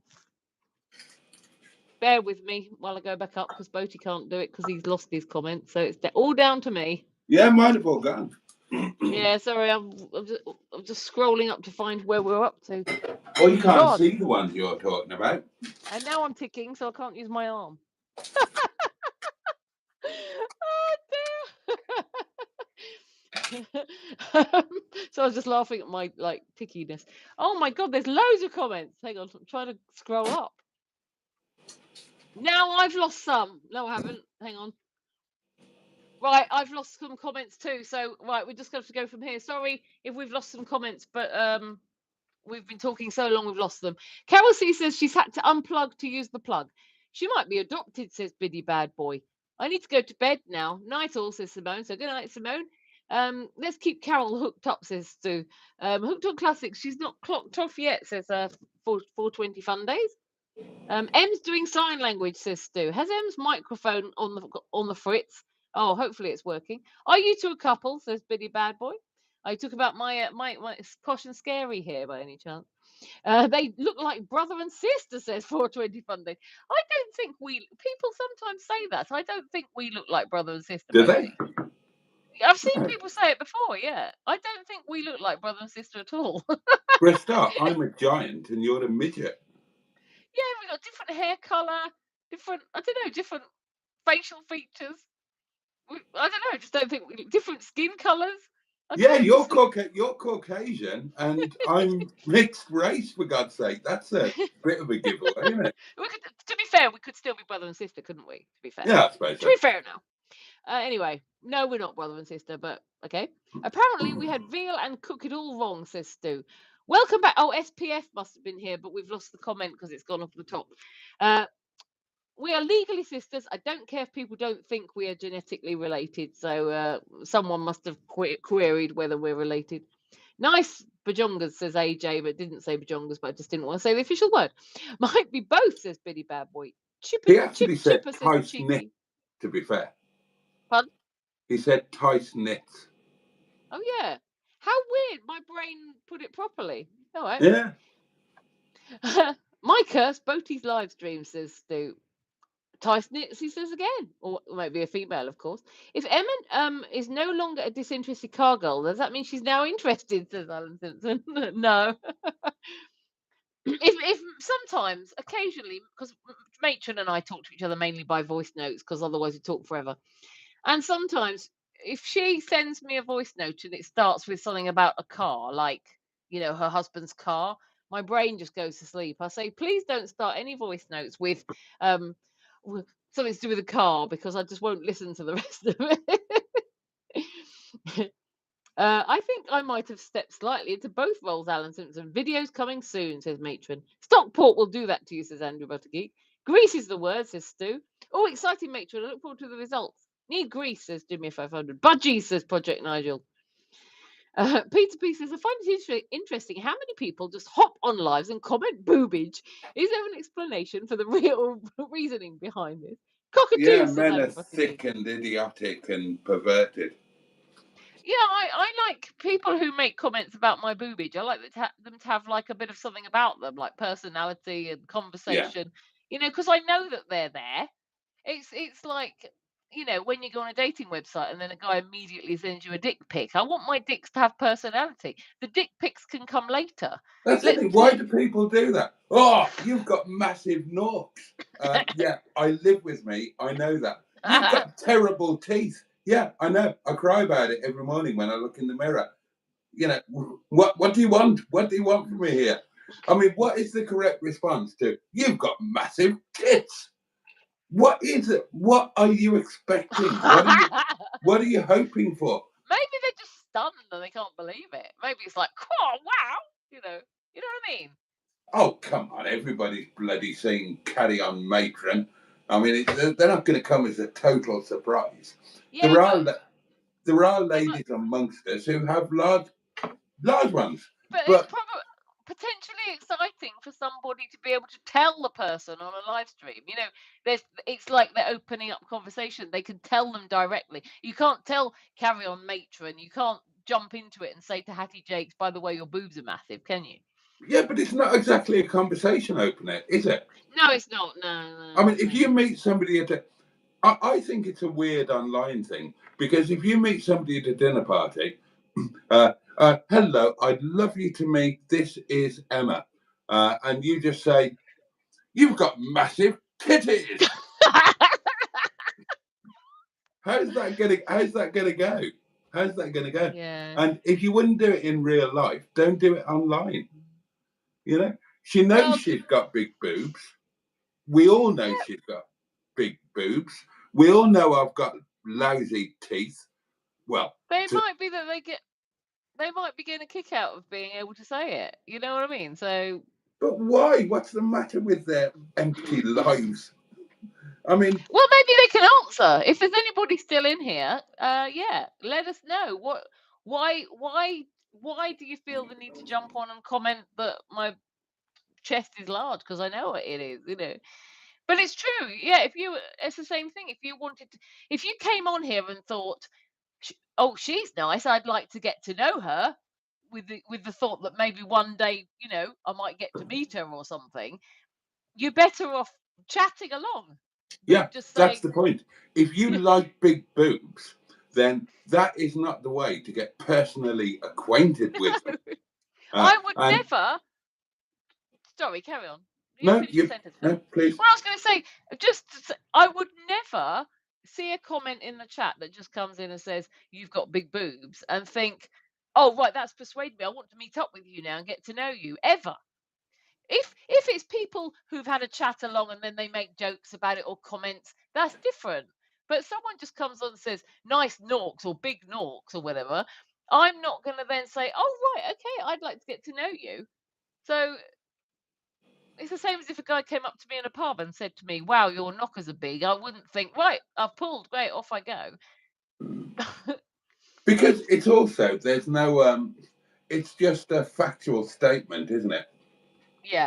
You have large breasts, but it's not like saying, you have large breasts and I find that incredibly alluring.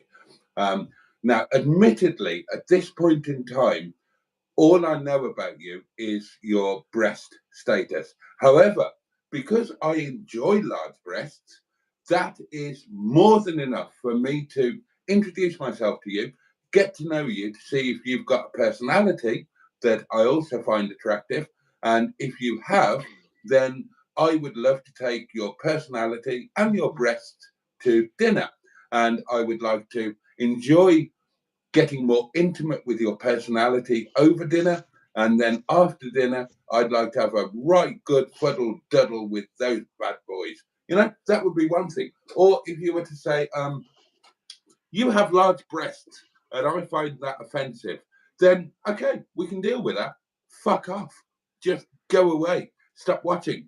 Watch somebody with smaller breasts. Easy. Sorted. But just saying you've got large breasts, well, yeah. And what's your point? Where are you going with this? Where are you going with this? It's like, you know, people say to me, "You're very tall." Yeah, I know. I wondered how it was I was able to change light bulbs without having to use a step ladder or a chair or something. You know, give me a little bit more.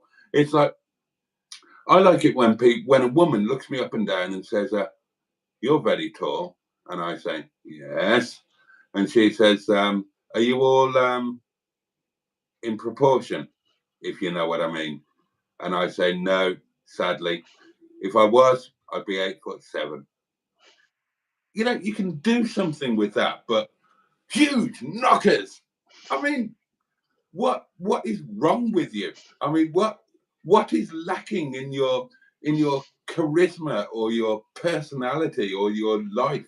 where that's all that you can come up with. You've got two people hosting a beautiful community of beautiful people where interesting things come out, where humanity comes out. Two people are willing to put themselves and their frailties and whatever out there on camera, and the best that you can come up with is huge knockers. I mean, honestly, your life must be really, really shit, and I feel terribly sorry for you. And I think that you should work on yourself, quite honestly. Sorry. Emma's burping there. When Emma does that, I was coughing. when Emma does that, she's not practicing becoming a lesbian and performing cunnilingus on the elbow crack. She's actually burping or coughing and trying to hide it. And that's why she does that's why you get that when she turns her microphone off. Because you don't need to hear me coughing. Can you hear it when I turn my microphone off? Oh, God, yeah. Oh, God, I'll try not to do it. Sometimes I turn it off and on to check to see, because sometimes there has been times when it's been muted and I've started speaking and I haven't realised, so sometimes I check it. I didn't realise you could tell. I'll try not to do it so often because it must be annoying. Oh, anyway, I'll try and fly through. It's not as annoying as me speaking, and I do that all the time. I'll try and fly through a few comments. There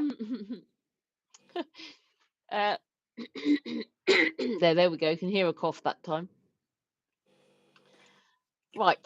It's a lonely life in the basement for some Peter P, says Andrew. Road poo, says Alan Simpson.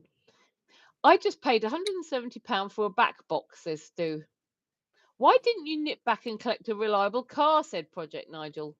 I did think about it. But by the time the decision was finally made, by the time I got back home, it would have been... by the time I got home, it was going to be gone 6 o'clock, which would mean I wouldn't get back there until the live stream was starting, or supposed to be starting. I wouldn't have had an evening, and it would have cost a load more fuel, and I just didn't have the money. But I did think about that. I'm going to try and fly through his comments because look at the time, and we've got loads to get through. So shall I miss out any that aren't like major? Oh God, yeah. Right. Okay.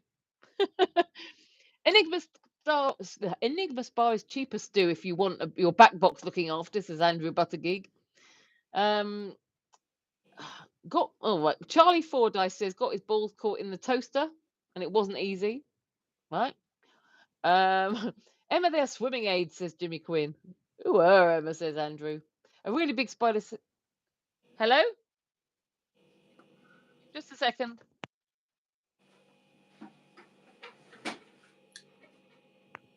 No, sorry, I thought somebody was calling for me, but they're not. I'm from the UK, says Tomo, and my comments are falling off. So we're going to have to whiz through these. I'd love Fury to win, but realistically, he hasn't got a chance. Fury's got a good chance. Well, a reasonable chance, but yeah, he's got a bit of a mountain to climb. Usyk is a genius. As an Australian, says Andrew, I'm sorry we invented Vegemite.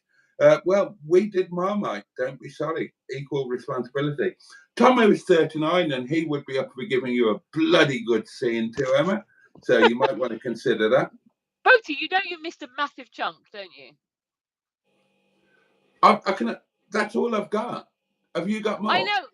Yeah, but you just took over, so I thought maybe you weren't wanting to read them. Oh, no, okay. You go for it. You go for it then. That's all I've got on my screen. Oh, okay. Oh, I wasn't sure if you were just deliberately missing a massive chunk out. No. They've fallen off. They're falling off. We're too far behind. Mustard sleeping in a Fiat Panda with Boaty challenge, says Paulie Galtieri. Sorry, I've got loads. It's just I'm just trying not to shoot to the end, otherwise I'll lose them. Mr. Boaty mate, how big are your man boobs? Says the Equalizer. I've only got a chiseled torso, and he's being a bit pervy, so I'll miss the rest of that one out. Would you believe I have filtered? This is Matron. Would you believe I have filtered so many boobage comments out tonight? It's been an avalanche of boobies. He sounds closer to Scottish than Welsh this 420 fun days. What a way to go, Andrew says to Matron. Have some cucumbers, Matron, said Peter. Right, I'm just moving through trying to find anything. Project Nigel says, agreed. 21st of December is the only winter day I like, says Mustard. Yeah, totally with you. Then there's more boob comments. Mr. Boaty Mate says, Equalizer, I'm not a pagan, but he always gets a big hard on for the winter solstice. Yeah, me too, to be fair. Not literally, but yeah. Matron says, when you took your top off, she went deaf in one ear. Tomo says, I'm from the UK. I'd love Fury to win, but realistically, Fury hasn't got a chance. I'm 39 and up for it, says Tomo. Is that what you read a minute ago? Yeah. Oh, okay, so we're at the same place. Boaty, has anyone ever told you sound like Jeremy Clarkson? Have you read that one? It has been mentioned. I don't know what you read from this. I've been here for 2 minutes and already subscribed. Seems like a good channel, says Tomo. Oh, welcome. Lovely. Thank you. Subscribe to me too. Oh, yeah, totally. Lee Yanis here says hello from way down here. Where we had such a hot day yesterday, I nearly melted.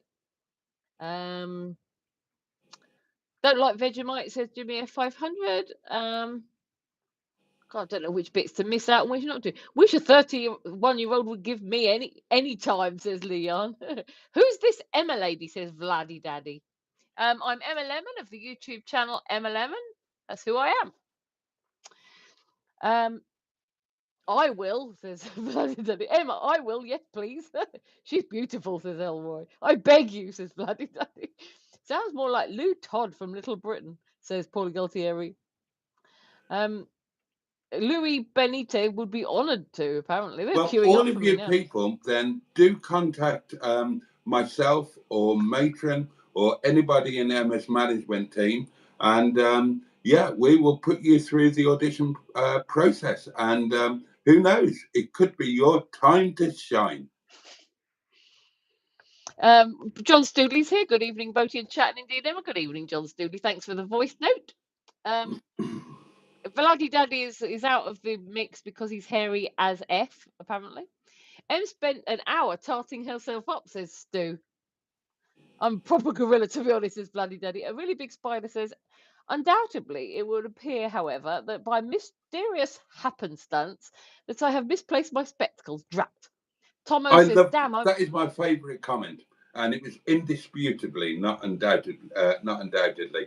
But that is a great comment, and I love that. And thank you very much for it. I love that. Sorry about that. Damn, I'm 19 stone, shaved head, but I defo give it a try, says Tomo. Good man.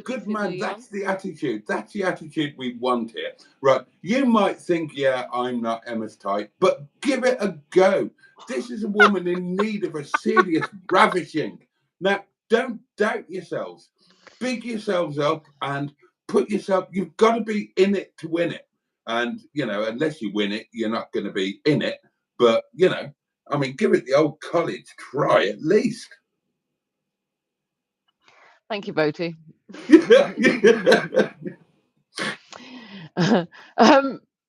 Oh my God. Vladdy Daddy says, you could do it for me. You could get me a woman. Oh, I'm sure you could manage to get your own women, Boaty. Yeah, well. They must be falling at your feet. Yeah, right. You. How long have you known me? When have you ever seen a woman anywhere near me? I went near you. Well, yeah, admittedly. Emma's jugs are huge, absolutely gorgeous, says Vladdy Daddy. Stu says, and she's mine. I'd need earplugs though. Oh, you would. I'm afraid I'm not the quietest person. I'm 6'3" or 63, says Tomo. I think it says 6'3". Mustard says. What? I'm 6'3" or 63. Mustard says you're really funny for someone desperate, Emma. I'm not desperate, actually. Thank you, He Mustard. said fussy. Yeah. Oh, I thought you said funny. He says you're really fussy for someone desperate, and I'm saying I'm not desperate. Thank you. No, you're not. You're not. Tomo, if I was desperate, I would have picked any of them, wouldn't I? You know, desperate. I'm just, you know, I wouldn't mind some, and I'm available for some, but only by the right candidate. You know, that's not desperate, is it? No, that's just hopeful. I don't really want the Monday live streams to turn into like blind date or something. You're turning to Cilla Black and people lining up. Well, it's a way to go. We could both try and get podgered. Let's put this on singles. It might work over there. Yes, it might. Yeah. This is exactly the live stream we should be having over there. Tomo says, "Slap the arse and ride the ripples." Sounds good. Oh God, now we're talking about your ass. Oh my God. I'm going to miss out some of these booby comments because it's getting tiresome. Oh no, they're onto your ass now. They're talking about your bum. No, because I love large butts. Jimmy 500 said tried Vegemite, but Marmite tasted different from me. She's fussy, says Stu. She's fussy, but I bet she loves it.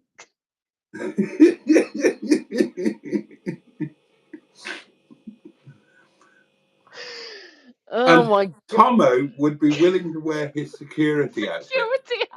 And bear in mind that he's 63, so he's going to look good in it. No, I might prefer a suit. I'm not into uniforms like that kind of thing. It's a suit or something like that would be much better. Andrew Buttigieg said, "Wouldn't know about the taste GBF 500. Both are horrible to me. They're talking about Vegemite." Equalizer says, "I'm 6 feet 1 inch with a 10 inch." Oh, right. Oh God. But you are Mr. Boaty's now, babe. Yeah, Boaty. I'm not Boaty's type. Oh God, Fladdy Daddy, I'm not reading that. I'll get me sent to Bernardo, says Stu. Anybody who is breathing, says Jimmy Quinn. No, Boaty, you've given the impression that you're giving the wrong impression. Hang on, Matron sent me a message. I need to read this because I think she's helping me out. Peter P has pointed out quite correctly that I got rejected by OnlyFans, and that is completely true. Matron is pointing out to me that maybe I should say this, that I want to be watered like a thirsty plant.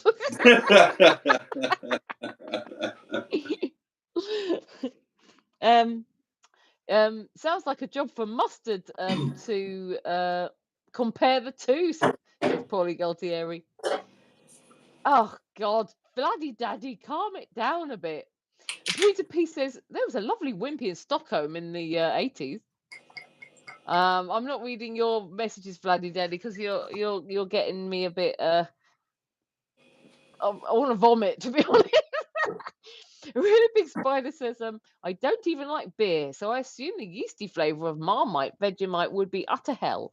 Oddly, though, the only beer I can stand is Draft Guinness. It tastes akin to Slim Jims and chocolate." Does that make me Irish? Says a really big spider. Maybe. You don't get dating and hookup advice on Hubnut, says Paulie. Crikey, we're comparing tinkles, says Andrew Buttergeek. Widges, says Stu. Too much vino, says Yank Tanks. Repent, he is coming, says Geoengineering. And he's probably not the only one given the comments. Not enough cannabinoids, says Yank Tanks. Oh, Widge, that's a word I don't hear enough of these days, says Matron. A really big spider says, considering I'm on a £50,000 units dosage of vitamin D currently, yeah, it's a bit important. Yeah. Polygotiero says, Geo, what train is he on and what platform? Stu says, can of nourishment. Tramps swear by it. Normal is 1,250, says really big spider. Oh, right. THC for the win, says Andrew. Pork pie, says Yank Tanks. All the body needs, says Stu. I'm also on that at the literal moment, says a really big spider. Zooted and booted. Yeah, man, bless up the herbal, says Yank Tanks. Matron says she takes 2,000 units of vitamin D a day. Used to have terrible deficiency. Also rickets. It hurt, let me tell you. Mustard says, get rid of the bread, just eat eggs. Bread is good, says Jimmy 500. He's Irish. They eat loads of bread. A really big spider says, I shall sail across the Atlantic Ocean to retrieve this mystical bread. Little do the better hobble loaf, says Stu. Sourdough. Vitamin D and take K2 with it, says Leon. Milk is better than bread, says Mustard. Good video tonight, Paul, says Jimmy Quinn. So he's been off watching Mustard's videos. Equalizer says something that hasn't been approved by Matron, so I'm not going to read it because it looks a bit dodgy. Leon says olive oil is way overpriced. I use ghee, much better. Replace bread with spuds if you want the stodge feeling. Loads of nutrients and unprocessed, says Matron. Sourdough bread and proper salted butter is proper, I tell thee. Yank Tank said that they haven't tried ghee. My psoriasis flares up with stress and lack of sleep, says Matron. Ghee is basically clarified butter, says a big spider. It is. I believe stress brings it on. I can rambert my stepdad. Remember my stepdad. Ghee is shite, says Paulie Galtieri. Tomo says, Emma, I was saying it seems like an awesome community. Yes, it sorry if I misread something there. Yes, it is an awesome community and it's lovely to have you here. Stick around because it is, and hopefully, you know, one day we can all have wonderful meetups and have fantastic times together. A really big spider says, melt butter and strain to remove water and fat solids. All medical advice, says Jimmy 500. Could we not hear any more about the size of your wang, please? Matron says, you've made your rather large point and we understand your predicament, the Equalizer, because she was modding him out a bit, but I've seen a few things he said. We don't need to hear that. Ghee is good. Misunderstood product, says Project Nigel. Too many skin cells, says Stu. I'm depressed now. I'll have to go now. Bye-bye, says the Equalizer. Tomo says, it's not the size of the ship, it's the motion of the ocean. That's my small excuse anyway. It's true, though. Yeah, true. Oh, take care, says Stu to Equalizer. A really big spider says, instructions unclear. I accidentally ate 17 containers of red 40 and 35 kilo of sugar, and now I'm throwing up rainbows. Yank Tank says, I thought it was the talk figures was the important bit. Everyone else can talk about the size and shape of double standards. I have to go, says Equalizer. Get to the root. I research it yourself, says Stu. Quacks are the last resort. Exactly 100, says Tomo. Really big spider says, the American gut is built completely different because they feed us garbage and poisons to make it slightly higher profit margins. Major says, really? Where have they talked repeatedly about it, Equalizer? I'm happy to retract if there's multiples from guys. Tomo understands, says Yank Tanks. Yank Tanks are not UK specific, says Stu.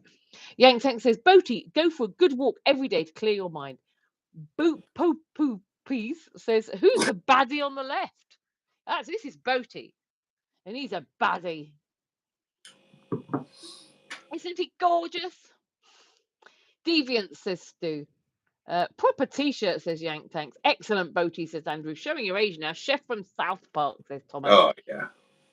And Matron lets them know that your name is Boaty. Just scrolling up a bit because it shot me to the end. So bear with.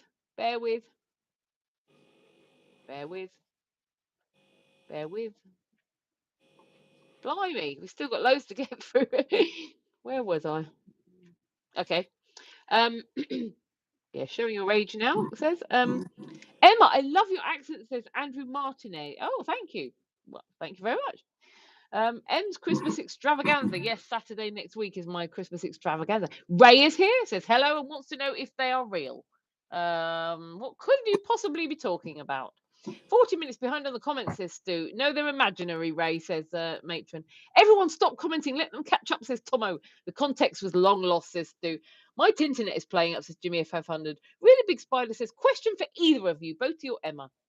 Have you ever had sweet tea from the southern United States? And if so, what are your thoughts on it in comparison to the usual English tea? I haven't. Boaty, your turn. Oh, what? Where? Wake up, Boaty. Have you ever had sweet tea from the southern United States, and what are your thoughts on it? Oh, no. I've lived in the United States twice, but I don't drink tea here or anywhere else. So, no, I haven't, I'm afraid. Andrew Martinez wants to know if I want pie or cake. Either. I'm not picking either. I like them both. Andrew says, Trace, we need 2 strings on to have some nibbles. What's up, 69? So, there's people saying it to it. Brother and sister need your eyes testing, says Jimmy F500. Oh, we do. I think he's asleep, says Matron. Jimmy Quinn says, I can't believe it's 13 weeks till Pancake Day and already the shops are selling flour and eggs. Matron says Easter nibbles are in the shops already. I need to properly evaluate them, M, says Stu. Emma's a fan of the wrinkles with top hat. Sorry, the winkies with top hats, bow ties, and little canes. There's some kids on here, says Jimmy F500. Make your wang a dapper chap, says Big Spider. Barry Scrottery is here. I'm a bit late to the party. Can I ask, has there been any mention of Fred the Shed yet? No, there hasn't, as far as I'm aware. Don't know if you want to answer that, Boaty. No, it's. I think it's Mustard's latest video. My moves are very small. Nipples, on the other hand, says Andrew Buttergeek. I like sexy eyes in a lady, says Andrew Martinez. More a legs man, says Stu. Like a scamel wheel nut, says Yank Tank. I agree with Boaty, says Charlotte Williams. She's agreeing with you about something. I'm not sure what. I agree with me too. Pretty much everything. Tomo says, imagine meeting a woman in the street saying, hi, wow, big boobs. She would slap you. Stu says, mammary glands, to be honest, just get in the way. Long live Fred the Shed, says Barry. Tomo says it's people who don't know how to talk to a woman. Matron says, I met a guy once whose opener was, wow, you are big. Charlotte Williams says, hello, I've been dipping in and out this evening, rearranging the living room for Christmas celebrations. Oh, and to try and fit a tree in. Oh, you're my kind of girl, Charlotte. I love this sort of talk. Immaturity M, says Jimmy 500. Fred the Shed, says Project Nigel. Equalizer, you have gone quiet, says Matron. Uncouth, says Stu. Fred the X Shed, says Peter B. I love big boobs and I cannot lie, says Andrew Buttergeek. I'm more of an arse fella, says a really big spider. That does beg the question. Some people say they're an arse fella and they like them small, or some say they're an arse fella and they like them big. It depends what kind you like. I do too, and peachy arses, says Paulie Gualtieri.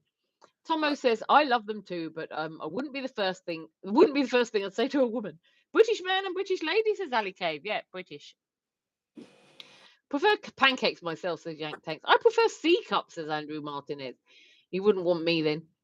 You don't get dating tits on hub nuts, says Stu.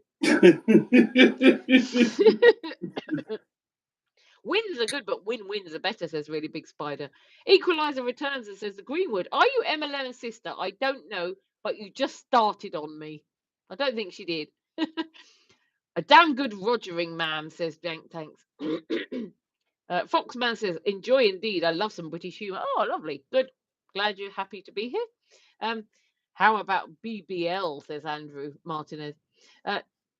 Tomo says, to me, the first thing I noticed about Emma was her eyes. Beautiful eyes. Oh, that's so nice of you to say so. Thank you. Oh, you get me all bashful. Ali Cave says, thanks to the Greenwood. I'm from the USA. Do large breasts have more milk, says Barry Scott? No, they don't. They don't. I can tell you that now. Beautiful lady, says Yank Tanks. Oh, thank you very much. I'm going to get a big ego from you lot. About a pailful, says Yank Tanks. Watch someone with smaller breasts, a beard, and a bolingo, says Paulie Gualtieri. Tomo says, I'm tall, but no, I'm not in proportion either. Sad but true, says Tomo. We're not all quick-witted as that, Boaty, says Stu. A bit of decorum goes a long way, says Andrew Buttergeek. Speak like you're talking to a human, says Jimmy F500. Yeah, I agree. We meet again, says Ali Cave to Andrew Martinez. A really big spider. It's a biological side of a human more suitable with motherhood to have massive gohongaroos as having wider hip proportions. We subconsciously note these things as men.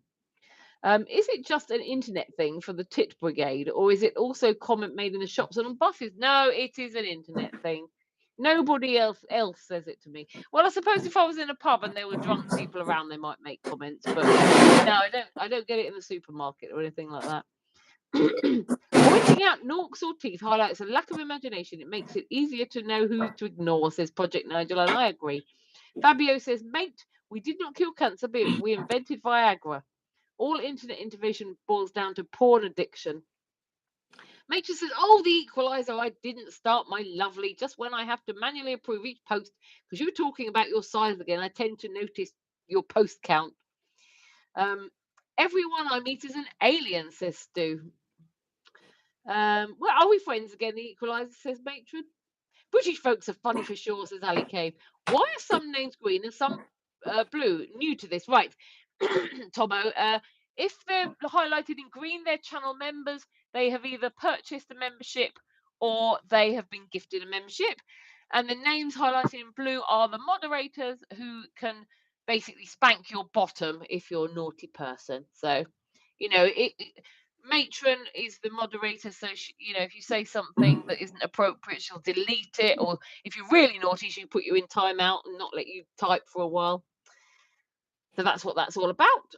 So knockers is what you call boobs, says Ali K. Yes, it is. Yeah, you're learning the lingo. Really big spider. Well put, says Barry Squatter.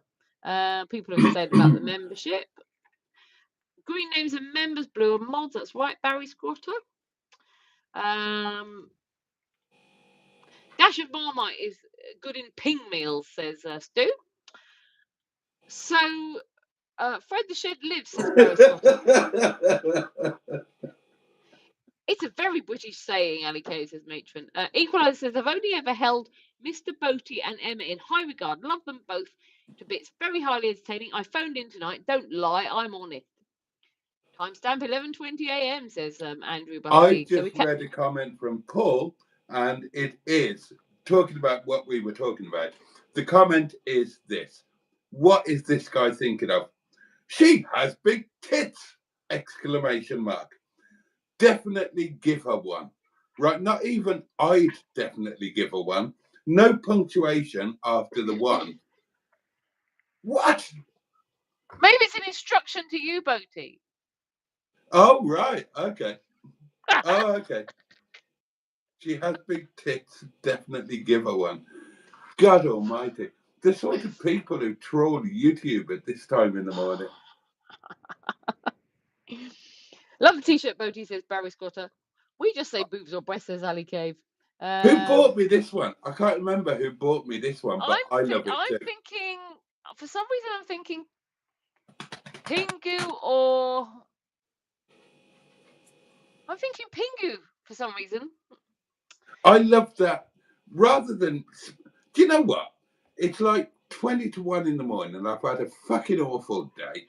I'd rather spend this time with the people that we like, actually just chatting and hanging out rather than reading comments from arsewipes about, oh, you've got big tits, I'd definitely give you one. I enjoyed looking at my t-shirts and that beautiful video that you made for me, us, and the community.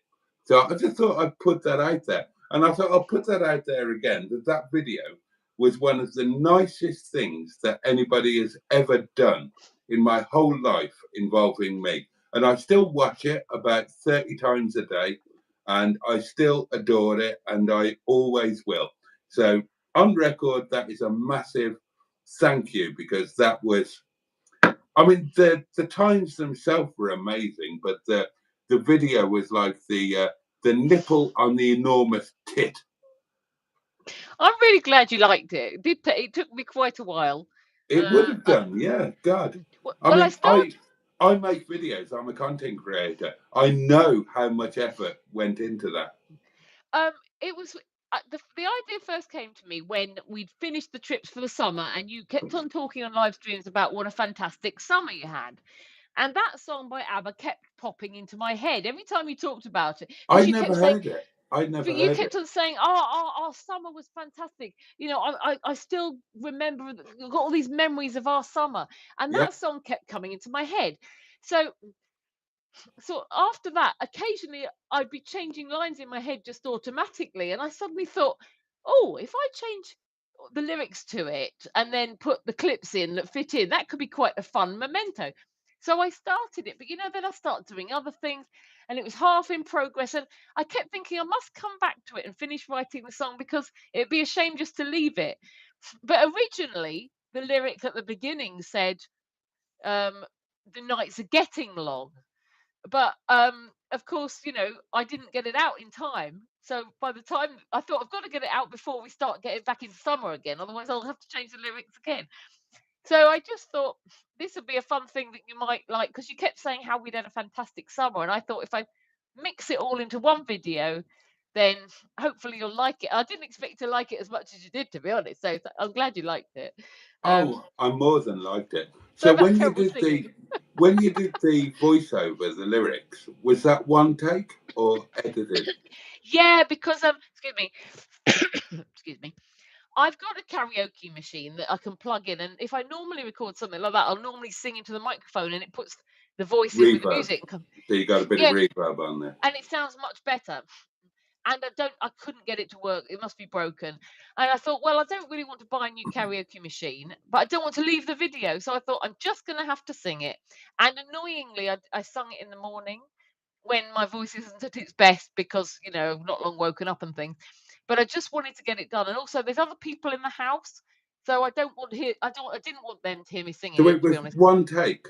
Yeah, I actually wish I'd done lots of takes and picked the best. I really wish I had, because I can hear where it's not very good, and I think, oh, I was in a rush to get it finished. I thought I just want to get this finished because it's been in the pipeline for months, and I did want to get it to you before Christmas, because, you know, before the solstice, because I wanted the lyrics to be sort of accurate, and I also didn't want it to be too near to next trips. I wanted it to be, the point is, we had a fantastic summer. Look at all the things we did, you know, and for you to look forward to next year. I don't want it to be that we've started having next year's trips already. So I was really like I said, I'm particularly pleased because if you know the song, I fit quite a few of the words in. Some people have just become members. Tomo has just become a member. Oh, and Paulie Galtieri has been a member for a month. So which were your favourite bits when you were editing? Which were your favourite bits? Because I've got favourite bits. Which were yours? I mean, there's some bits that I liked because I thought they were clever, and some bits I liked because of the clips. I quite like the bit in the middle, to be honest, where I'm not even singing, because I tried to put like nice fun bits in there where it's just showing we're having fun times. God, what was my favourite bits? I'm trying to remember the song now. I don't know. I like it all because I like it all. I mean, I don't know how I can pick favourite bits out because I like all the trips. I particularly, I suppose, like the bits where we look like we're really having a lot of fun, you know, because it's like, yeah, we really enjoyed it, and that they sort of highlight that. What were yours then? Let us know what yours were. I loved the bit at the end when I can't remember the lyric, but we were in. It might have been driving in Minge Bag, and you were doing the thing, and I remembered that. That was we were driving back. We were somewhere around Stockport. It was Pum Pum Pumperson.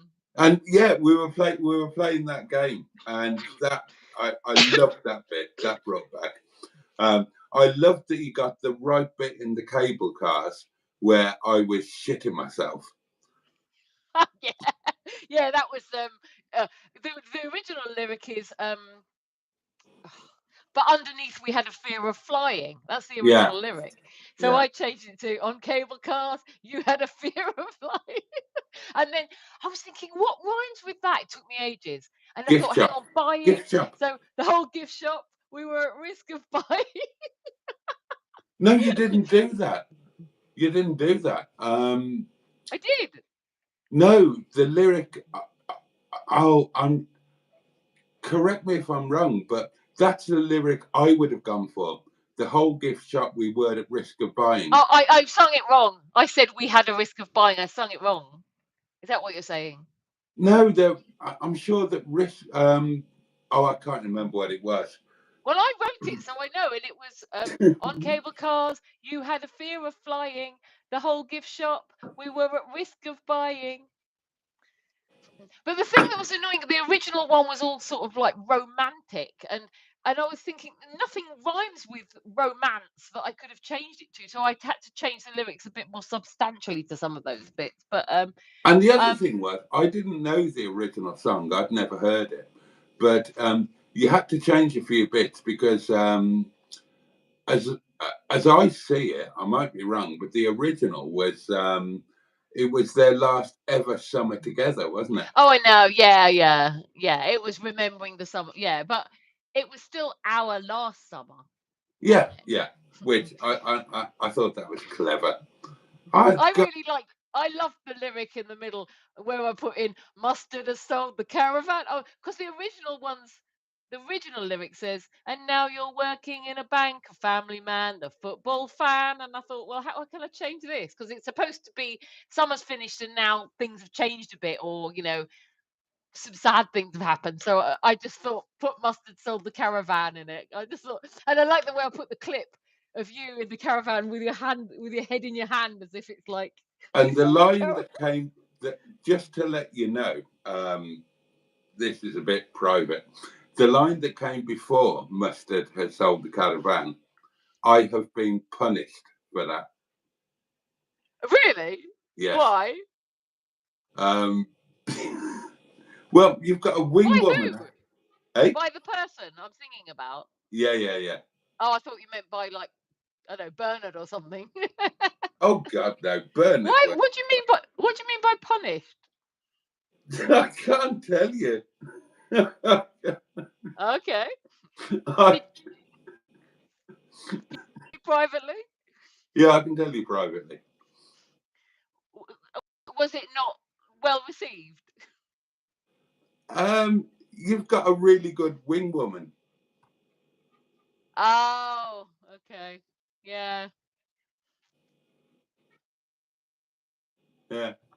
If you want to allude to my wedding video, then yeah, the person in question is definitely not on my side.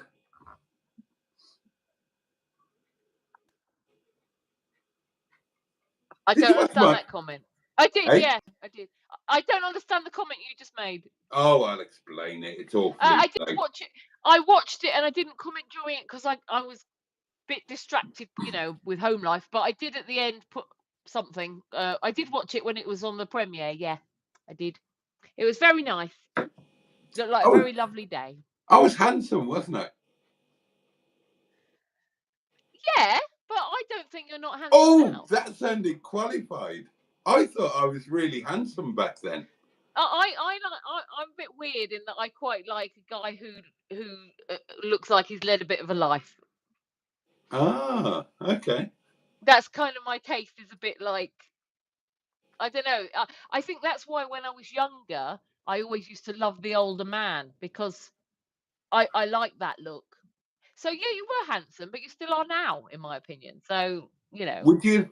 Okay, on the wedding day, would you have done me? Oh yeah. Oh, okay. I would not have done you just because you hadn't lived as much life. I'd do you now as well, but you won't let me.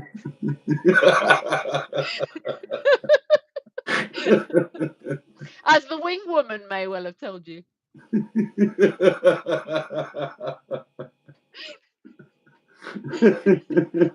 This live stream has taken a very different direction. I forgot that everybody else is here. Yes, it's not just us.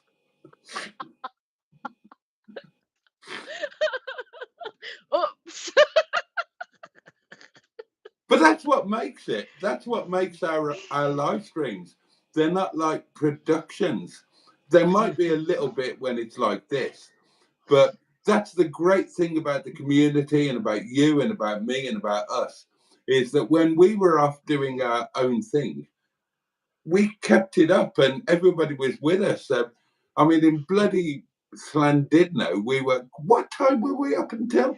Oh, 4 o'clock-ish, I think, by the time we went to sleep. Yeah. Yeah, I mean, there was the first Llandudno one where we got back really late and we just kept going until God knows what time. And then the second one, and we kept going in the bloody Airbnb. Oh, yeah. It's good fun though. Like with that video, part of the reason of making that video was sort of to remind us of the fun that we had, and I want more of that in 2025, please. Oh, me too. Yeah, totally signed up. Yeah, so I can make another video like that in next December. Well, what the hell's going to be in that one? We'd only met a few weeks ago, but now I'm filming you in bed. I can't remember the exact. What was Yeah, What was the lyric? well, the original lyric is, I was so happy we had met. So I thought, well, okay, it was just weeks since we had met. And then I thought, yet I was filming you in bed. I was hoping it to be like nice and reminiscent, but also with humour. And I thought that was. I also like the way that I just stuck the lyric in early start of playing, because the original lyric said Yeah. we could laugh and play, and I thought we could laugh and play sounds very much like early start of play.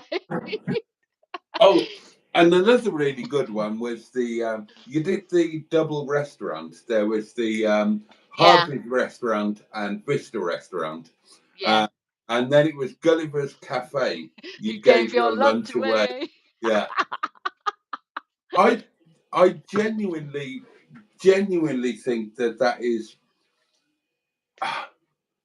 on a personal level, kind of not producing something for views or for income or for whatever. I think that is probably the best thing that I've ever seen. Aww. I adore that. You've got no idea how much I adore it.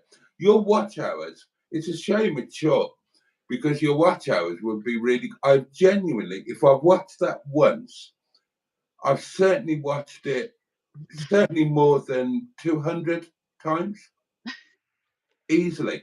It's become, since it came up, I watch it first thing in the morning in bed, then periodically during the day, and then I watch it at night after wine so I can drunk enjoy it.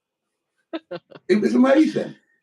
And it was an amazing time. That's the reason why it worked. You couldn't have done that if it hadn't have been a great time and if you didn't have those clips to work with. I think it's amazing how it worked out so well. I mean, I was thinking about it today, when unfortunately you had to come back from Snowdonia. But I was remembering, excuse me, on the first trip to Llandudno, do you remember that we weren't sure if the car was going to get us there? You had coolant leaking and something else. God, something ATA.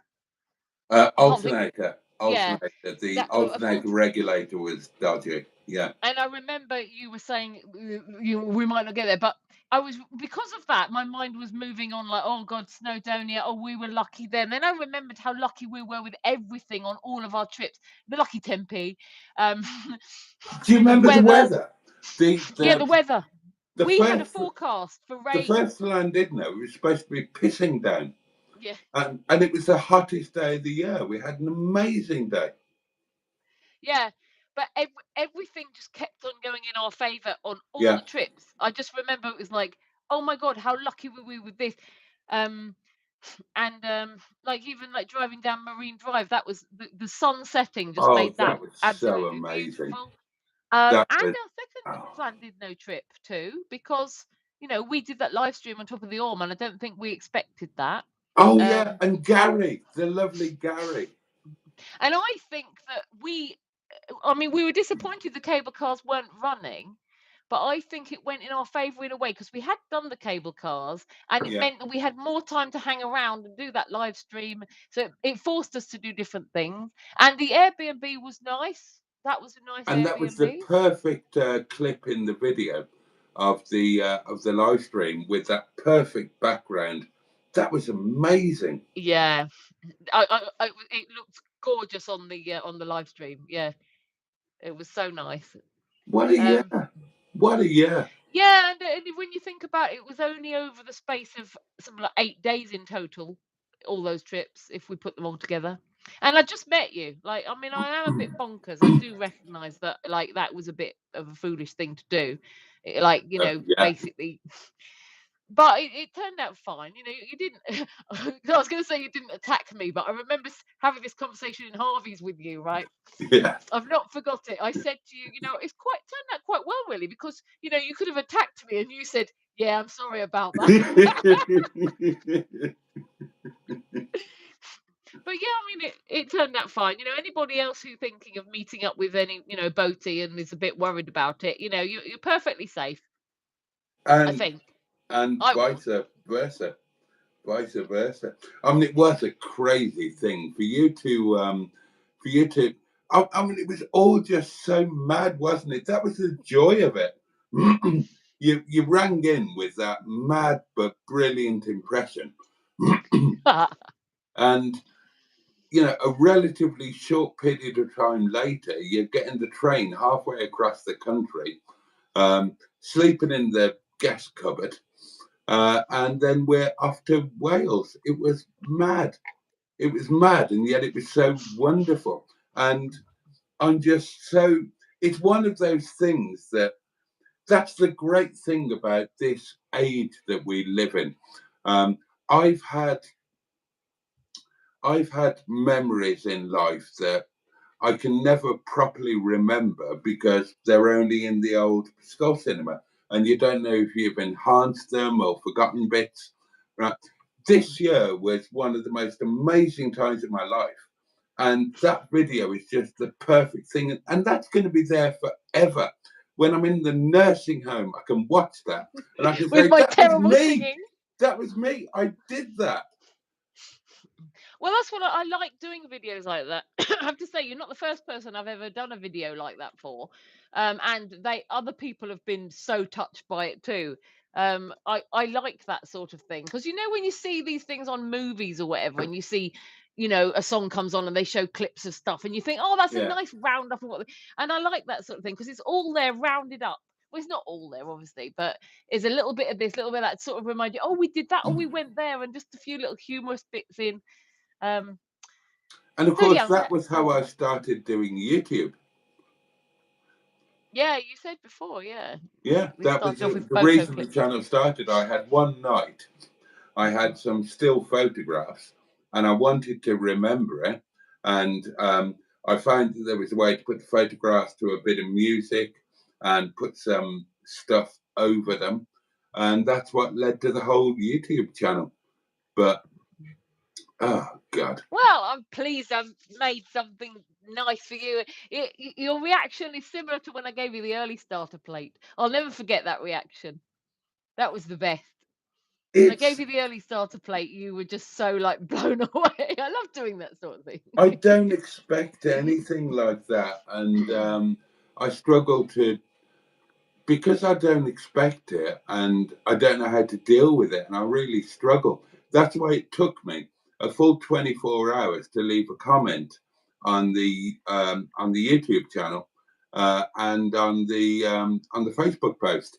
And somebody said, who was it? I can't remember.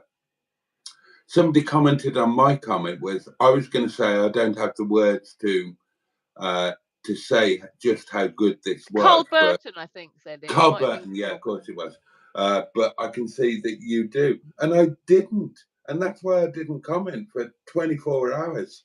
I needed to, I didn't have the words to say how good it was and how much it meant and how much it will go on meaning. I'll be watching that every day for the rest of my life, unless we do even better stuff. We will. And yeah, we will. Well, We will. I haven't responded to that comment because I haven't been able to find the words to respond. I responded to everybody else's comment, and I sat there and thought, how do I respond to this though? I'm sorry I didn't respond to yours because I couldn't find the words to respond. And isn't it lovely that all of our beautiful community have taken the same joy from it that we have?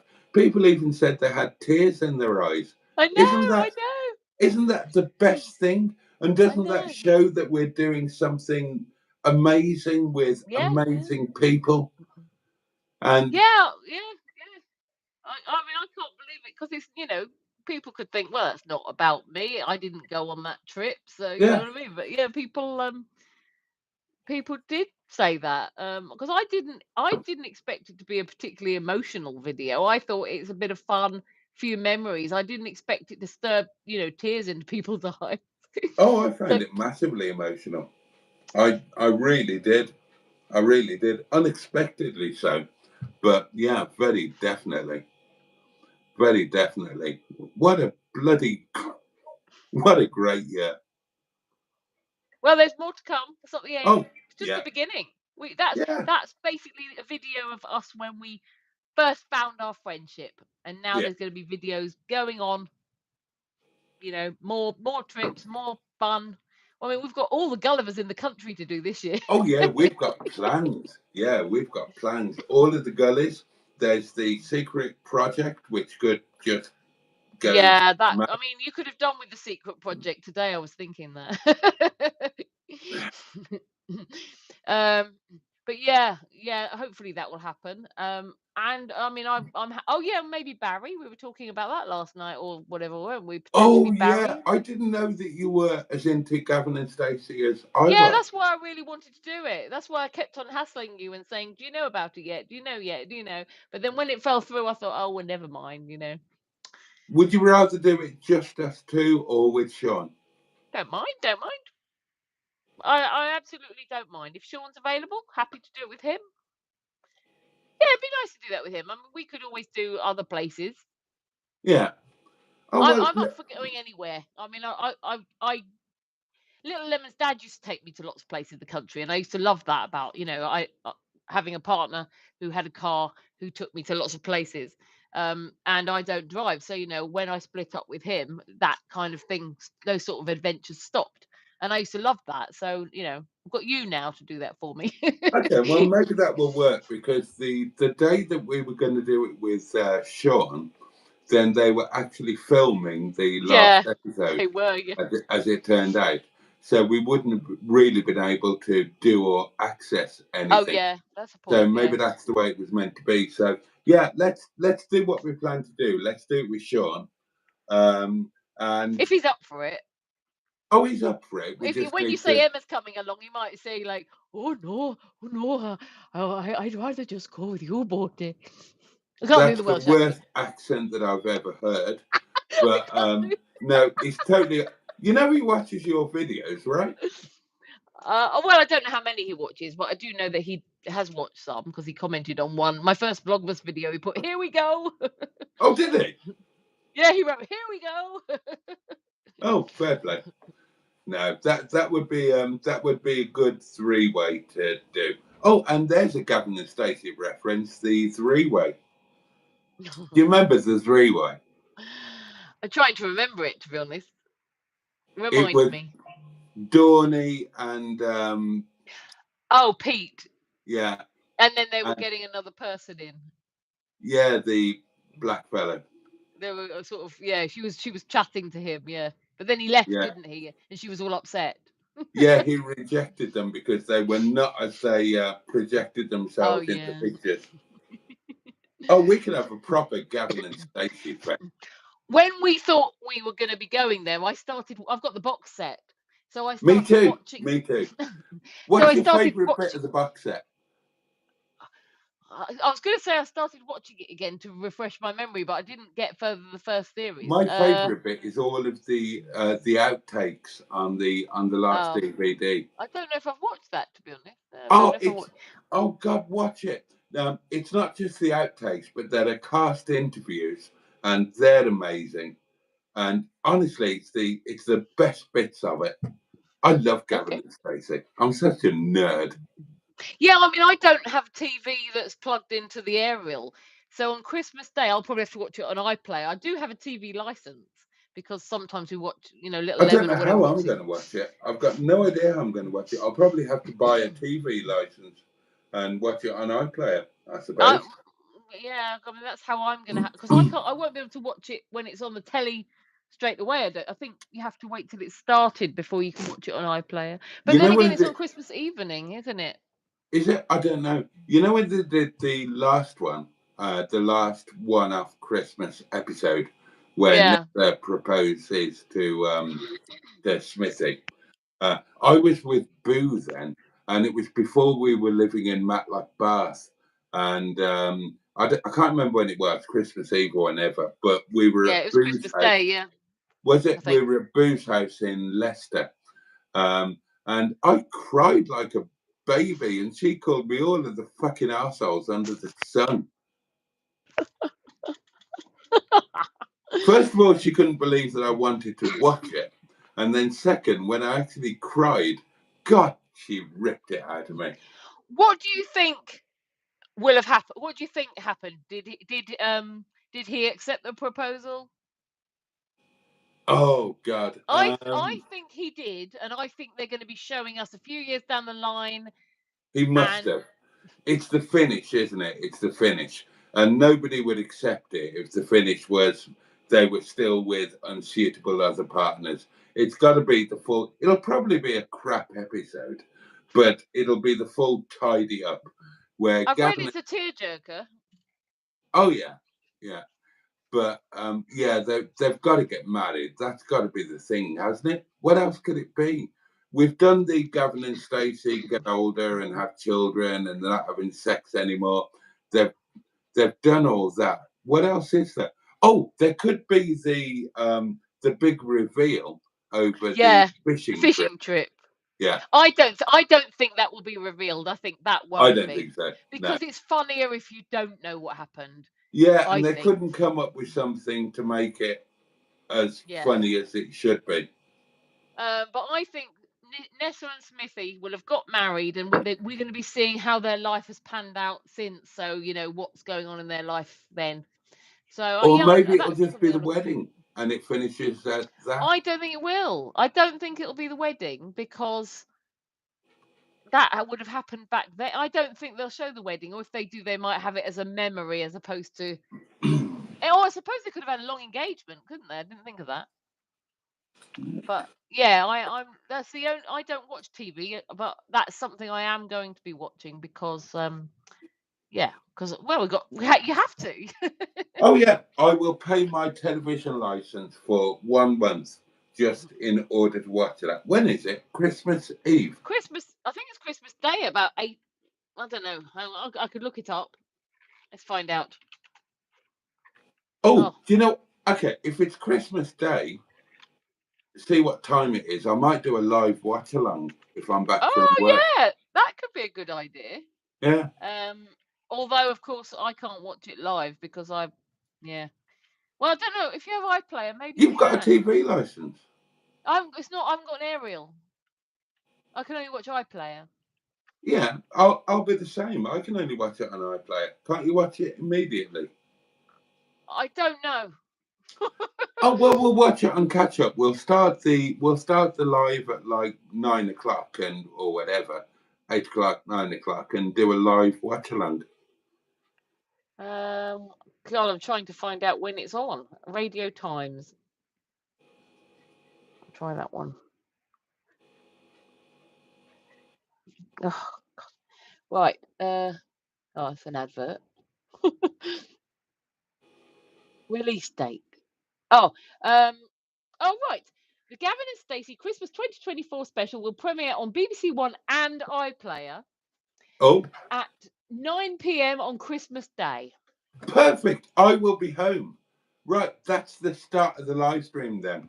Gavin and Stacey will be live. in bed by then. Hey?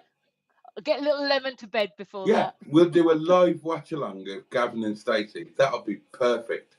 Yeah, that's a good idea. Are you meaning it as a live stream? Yeah. Oh, okay, right, okay. Yeah, we'll just do a live stream in the normal way, but we can all have Gavin and Stacey somewhere on a thing, and we'll all watch it together and enjoy it together. Do you want to do it as a? I don't know whether I'd be available to do it as a joint live stream, but if you are, I will.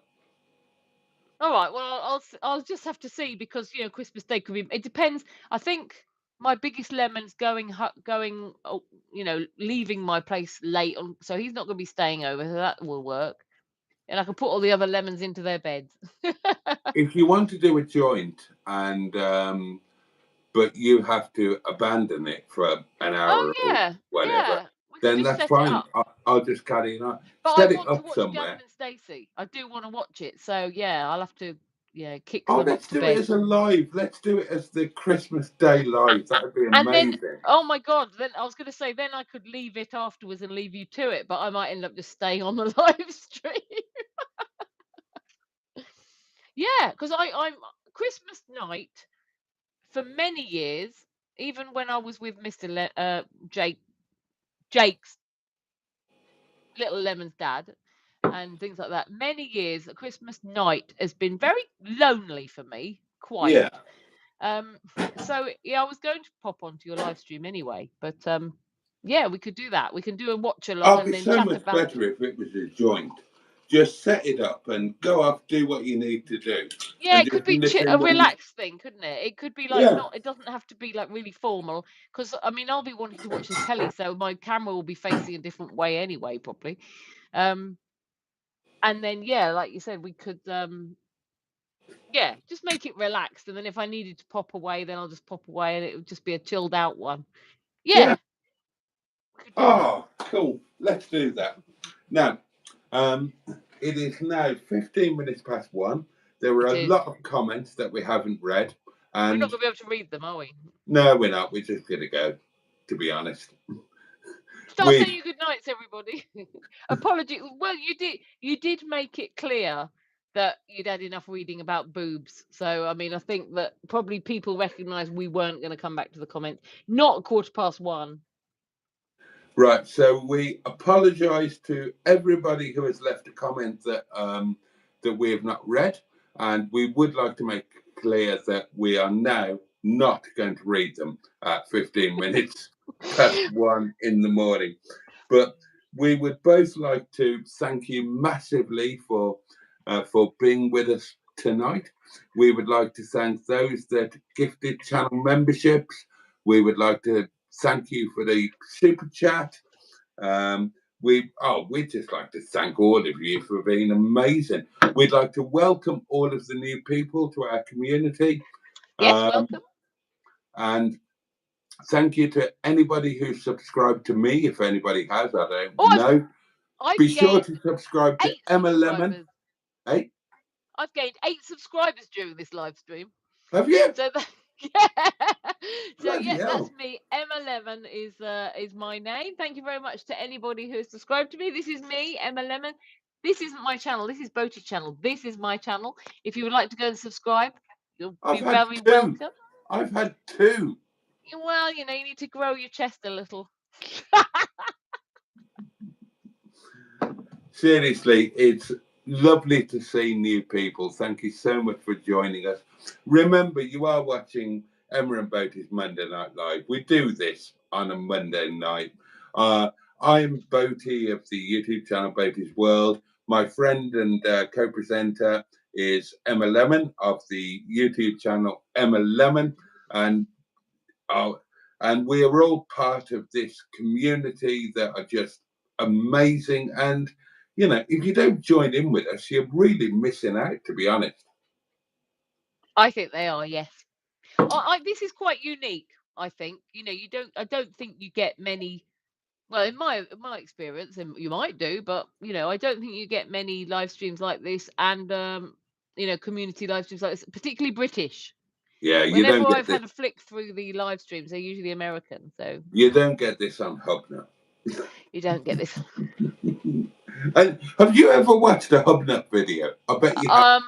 Yeah, I wanted to see. I just clicked in to have a look. It was with Miss Hubnut, and she was driving a car, and I just thought this isn't of interest to me, and I left.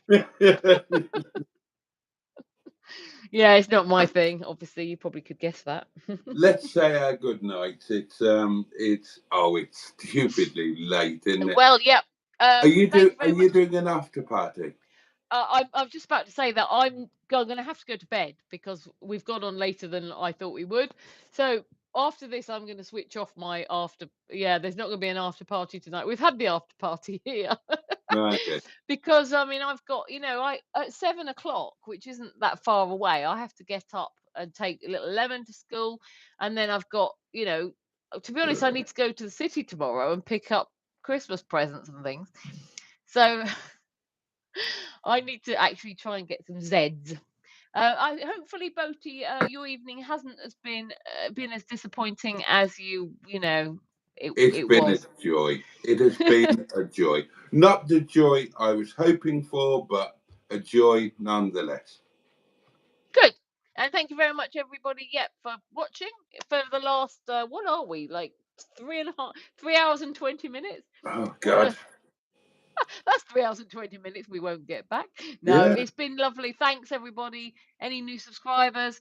Sorry we couldn't read all your comments, but, we got worn out after like 2.5 hours. We had to...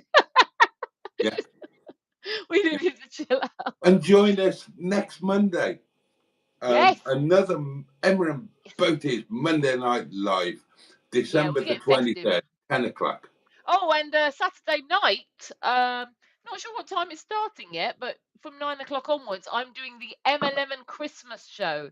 You don't want to miss that. It's going to be very Christmassy. I'm going to have to miss it. I'll be at work, but I wish I could be there. I'll watch it afterwards. I know you'll miss it, but yeah, I toyed with, should I do it on the Monday before our live stream, and I just thought I won't have enough time because we start at 10. I'll do the after party on Saturday. You can do the main thing, and I'll do the after party. I thought if I do it on Saturday, you don't start till 11:30, so that gives me lots of time. So Saturday, yes, Saturday night, the M11 Christmas show. Monday is we're back together again, but otherwise, tomorrow, come back. And then Christmas Day, Gavin and Stacey special. Yeah, man. Watch along. It's going to be awesome. Oh, and anybody who doesn't like Gavin and Stacey, of course, the live stream won't stop when Gavin and Stacey ends. It'll be a lovely Christmassy, come and join us, all us lonely people who've got no one else to talk to on Christmas evening. Oh, God, yeah. Come and join us, and it'll be fun. It'll be fun. I've just muscled my way in on that one, haven't I? It'll be amazing. Right. Okay. Thank you so much, everybody. May I and myself and on behalf of Emma wish you all a safe and peaceful night and a fabulous day ahead. May you be able to take some joy from it somehow, somewhere. And thank you. It's been lovely. Thank you so much. I will be back tomorrow night, 11 o'clock. I've forgotten where I am. Yeah, I'll be back tomorrow night, Tuesday Night Live, 11 o'clock. Of course I will. There may even be a video on my channel of my misadventures today. And you've all subscribed to Emma, and there will be Vlogmas and Emma, I don't know, what was it? Bitter lemons, a slice of lemon. Lemon. That's just me waffling on. Stuff. Don't miss it. And, can I just say, I can see in the comments that new people are saying it's lovely to meet here, nice to meet you. I just want to throw it back at you and say, yeah, it's lovely to have you here too. The people who are saying, they're glad they found us and things. Yeah, we're glad you found us as well. Yeah, totally. And you're all really welcome. We are a tight-knit community, but we always welcome new people. So you will be very, very welcome indeed. Thank you for finding us. Thank you for joining us. And join us again in the future. These things happen every day, every night. Okay, are we done? I'm done. Yes, I'm knackered. Me too. Eat and sleep it. All right, darlings. Take really good care of yourselves. Take care of those who love you and who you love. And we can't wait to see you next time. In the meantime, much love from myself, Boaty, and the lovely Emma Lemon.